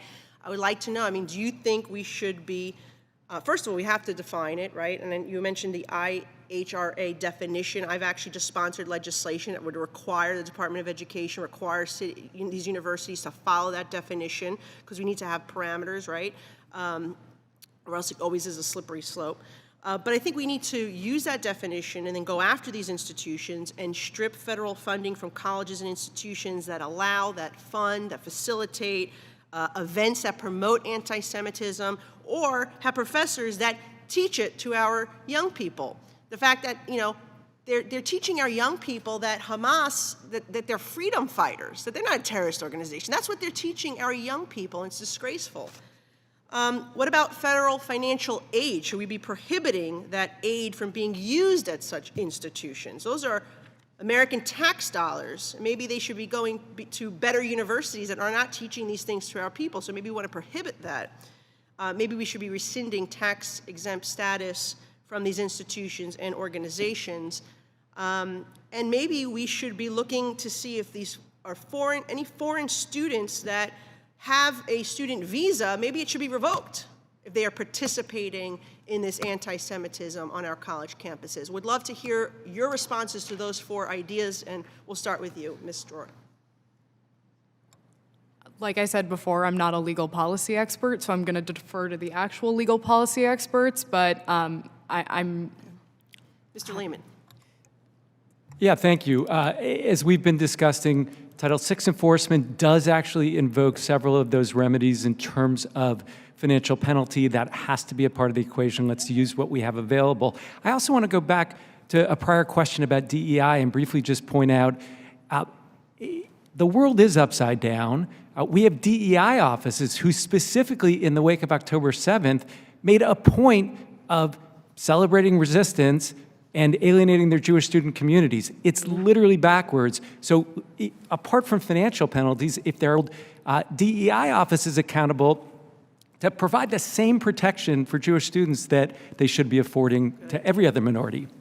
I definitely support revoking visa status. As an immigrant to this country and a proud American, I had to go through a rigmarole in order to become a citizen. I think that it should be revoked, and we need to make sure that they're not using our democracy against us.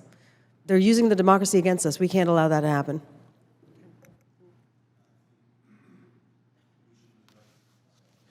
We should do as much as we can.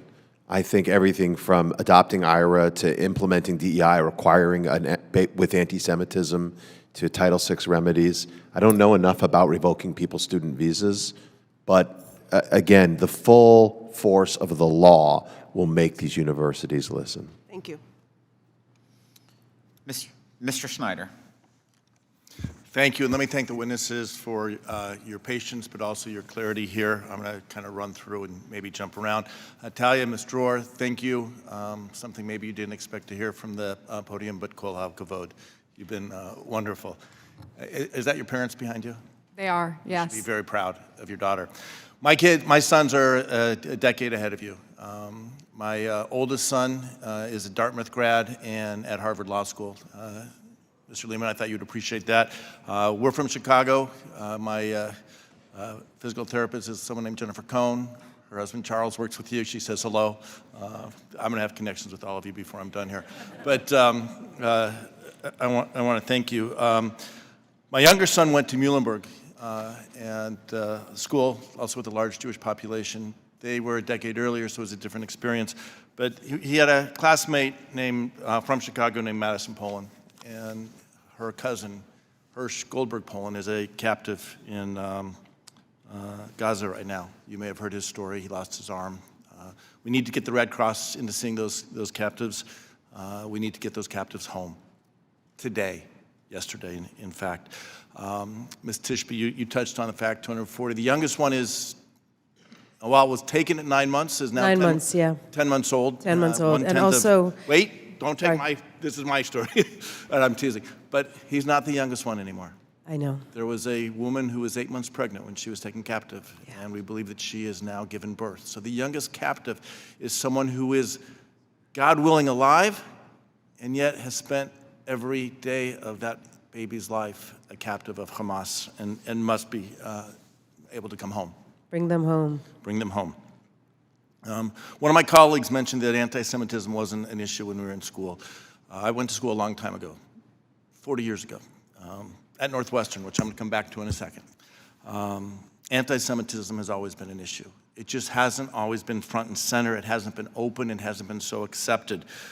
And today, not only is it open and accepted, and I take this term from someone I saw screaming about it in the UK, it's fashion. It's fashionable to be anti-Semitic. And the high anti-Semitism now is anti-Zionism, and people are celebrating it. I think Jonathan Schanzer, who was there yesterday, I had a chance to speak with for a little bit, his 3 Ds of demonization, delegitimization, and double standard hits it right on the head.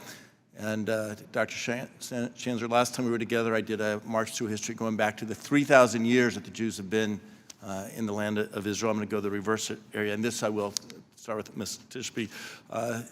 Israel was created what year? 1948, reemerged. And Google is a wonderful thing. Your grandmother was the founder of a kibbutz, Degania. What year was Degania created? Degania was created in 1910. 1910, yes. I was going to say 8, but... It was a community that predated the state of Israel and is still there today. There's been Jewish presence in the land of Israel for generations, So forever. we are on the same wavelength because I was going to go to Sfat. Yeah. And what's Sfat famous for? Kabbalah. Kabbalah. The Jews that came to Sfat at that time, where did they come from? Jerusalem and Spain. Spain, yeah. They came from Spain because they were kicked out of Spain in the 16th century. Mm-hmm. But Sfat was one of the 4 holy cities at the time of the Bible, 2,000 years ago. Jews have been in the land of Israel for 3,000 years. And I mention that because that is what we're talking about here on campuses. This argument that Israel is a colonial enterprise, a post-colonial, I don't even know the words they say. It's not. It's Settler colonialist. So thank you. That is the Apartheid terms. oppressor. Yeah. Yeah. And the last bastion of settled colonialism that needs to be Even though it's a place where Jews have lived for so long. So, Mr. Lehman, if I can touch on you in the last year, free speech, as a lawyer, free speech is not always acceptable. You can't yell fire in a crowded theater. It's the idea of fighting words. And I looked it up from Cornell's website, in fact, but fighting words are words meant to incite violence such that they may not be protected free speech under the First Amendment. The U.S. Supreme Court first defined them in Chaplinsky versus New Hampshire, 1942, as words, quote, by their very utterance inflict injury or tend to incite immediate breach of the peace, end quote. Mr. Lehman, are we seeing that on college campuses, and are there things that universities can do to address it? Yeah, well, say hello to Jennifer Cohen. I saw her husband, who's a fantastic Hill director, on Sunday, Charles. But on this issue, we are seeing it, and again, what is so problematic is we're seeing it in hundreds of campuses with hundreds of instances of hate speech. We have documented them, and they are hate speech that exactly crosses the line you're describing because they are inciting violence. The words are around genocide of and by Jews, and the words are directed at Jews in a way that, frankly, never asks them, by the way, what they think about the Middle East. No one ever says, what do you think about the two-state solution? No one ever says, are you empathetic to Palestinians? Do you care about their rights and future as well? All they do is treat Jewish students in these cases as these horrible baby killers, and it has to stop. And that's, again, what we're trying to I wish I had deal more with. time to talk more. I will say Northwestern they got it wrong at first. They are creating a anti-Semitism task force finally and taking steps. I think it's what schools can do. Mr. Greenblatt, you have it in your testimony, and I will highlight it as well. Thank you all very much. I yield back. Mr. Carey is recognized. I want to thank the chairman. I want to thank also the ranking member for allowing this committee to be put together. And I think if you've seen anything from this body today, in the words of one of the singers he's still a singer, but there was a song that said, "There's no monopoly on common sense on either side of the political fence." And I think you've seen that from all of us today. Over the last month, there have been multiple instances of anti-Semitism and crimes committed against the Jewish community in and around Central Ohio. Talia, I was with some Ohio State students. They said that they had been reaching out with you. I was just with them yesterday. But last month in Bexley, Ohio, which is a community that is probably a mile and a half. I split the city of Columbus in half with my dear friend Joyce Beatty. But on the east side of Columbus, an individual, many of you have seen this video, approached a Jewish woman's house. And after she answered the door, thankfully with a Ring camera, the man spewed anti-Semitism into her Ring doorbell camera. Then, the same individual proceeded to a nearby house, flying the Israeli flag, and did the exact same thing. Now, this is a neighborhood that my wife and I spend an awful lot of time in. Our friends live in this neighborhood. One of our friends, who was with my wife on the night that I met her, is 40 years old, went to her birthday party. And for the first time in her life, and she's Jewish, for the first time in her life, her mother called her and said, "Be careful of your surroundings." Now, this is something that she felt very common with, just being a female and younger, and it was the first time she was ever fearful of religion. Then, just last week, Talia, as these students were telling me, one incident occurred at OSU's Hillel Wexler Jewish Center, and another outside of a bar close to campus.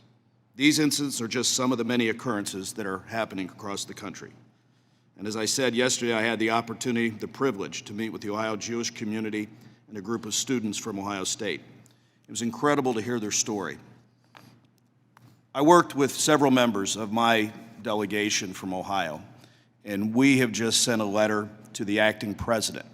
And one of the things that I've seen is a lot of these universities, while they've made statements now, waited a little too long to do that. But I will say I applaud what Ohio State has come out and done. We have 3,000 Jewish students at Ohio State, and I do applaud their efforts. One thing that I have found interesting, because we have a very big Jewish community in the 15th Congressional District, were the calls that we're getting in our congressional offices. Now, you would think they would be individuals that were just concerned about what is happening in the world today, but I've kind of seen the body politic from a different view for many, many years. These are push calls. These are individuals that are called, and they are given a script and immediately told, press 1 if you want to complain to your congressman. Now, I only have a minute and a half, and I apologize I went on a little too long, but Dr. Schanzer, who do you think might be paying for these calls that say that my staff is working for the Israeli government? It's a good question. I obviously don't know. No, I know. But we have a pretty good idea of the network that is pushing this deeply anti-Semitic, anti-Israel sentiment on Capitol Hill. Don't you all find it also increasingly interesting that these phone calls tend to pick up, I don't know, when there happens to be a big protest that's right outside our office, or maybe a day or two after the protest. So the coordination of these entities, as you pointed out, is very clear. We've got to stop the money, and we've got to push back on college campuses that don't stand up for our students. And with that, Mr. Chairman, I yield back. Mr. Panetta is recognized. Thank you, Mr. Chairman. I appreciate this opportunity. And ladies and gentlemen, thank you for your patience today. I will try to be quick, as I am, I think, the last person to ask you a question and make a statement. I was part of the first congressional delegation to go into Israel on the Tuesday after the Saturday attack. We were there in the Middle East to talk about peace, and unfortunately we left talking about war. We were able to go into Israel by driving across the border from Amman, and we were able to speak to the leadership and to a few victims on that Tuesday after that Saturday bloodthirsty attack. Obviously, I felt the trauma, and will always remember the determination that was evoked from this attack, and will continue as we get through this. But yesterday, members of Congress had the opportunity to then view the 45-minute compilation of videos from this attack. And as you can imagine, it absolutely was horrific. And I was telling somebody about this opportunity to do that, and they asked, what were some of the images that stand out with you? What images didn't stand out with me? Hardly any. But a couple that come to mind were obviously the father who was killed in front of his two sons with that grenade, a video of a blood trail throughout a house that just seemed to go on and on and on. It just makes you think, why were they dragging this body throughout the house? But one of the videos that stood out to me was when there were certain videos that were taken in Gaza of hostages, of lifeless bodies that were taken there, and you see the celebration that went on. Not by Hamas fighters, but what seemed to be civilians. The spitting on the hostages, the kicking of lifeless bodies of IDF soldiers that were brought back into Gaza. And it made me think that this is not an issue about land, it's an issue about a belief. And it reminded me of an Economist article that I read that talked about, the headline is, How the Term Genocide is Misused in the Israel-Hamas War. And in it, it says Hamas is a genocidal organization. And that made me think of, Mr. Schanzer, you were on TV with Jake Tapper when he did an excellent job laying out these three kind of principles from Hamas leadership and showing these videos of where one of the Hamas leaders said, sacrifice of people is necessary. Two, they said the people in Gaza basically are not our problem. They're all refugees, therefore it's the responsibility of the UN to protect them, not Hamas. And three, they showed that one of the leaders of Hamas basically say, yes, there will be a second, third, fourth attack because we have the determination and the resolve and the capabilities to fight. We're ready to pay the price. We are a nation of martyrs. And then you went on to sort of tie it up. I don't know if you remember that, but you did an excellent job. And it makes me think then about the slogan from the river to the sea, an idealistic vow of liberation that implies the destruction of the state of Israel. Now, obviously, there are some who are protesting now who are naive to that meeting. But as I read in an article, anyone who is paying attention knows exactly what that means. Now, I do believe that we must uphold the principles of free speech. However, we can't use that as a shield to hate speech that consists of specific threats of violence targeted against a specific group. We know this. Now, Mr. Greenblatt, you have noted that anti-Semitic incidents tend to spike whenever there is a conflict involving Israel, including the current Israel-Gaza war. Is that because nowadays what we're seeing, that real wars and cultural wars are no longer separate struggles?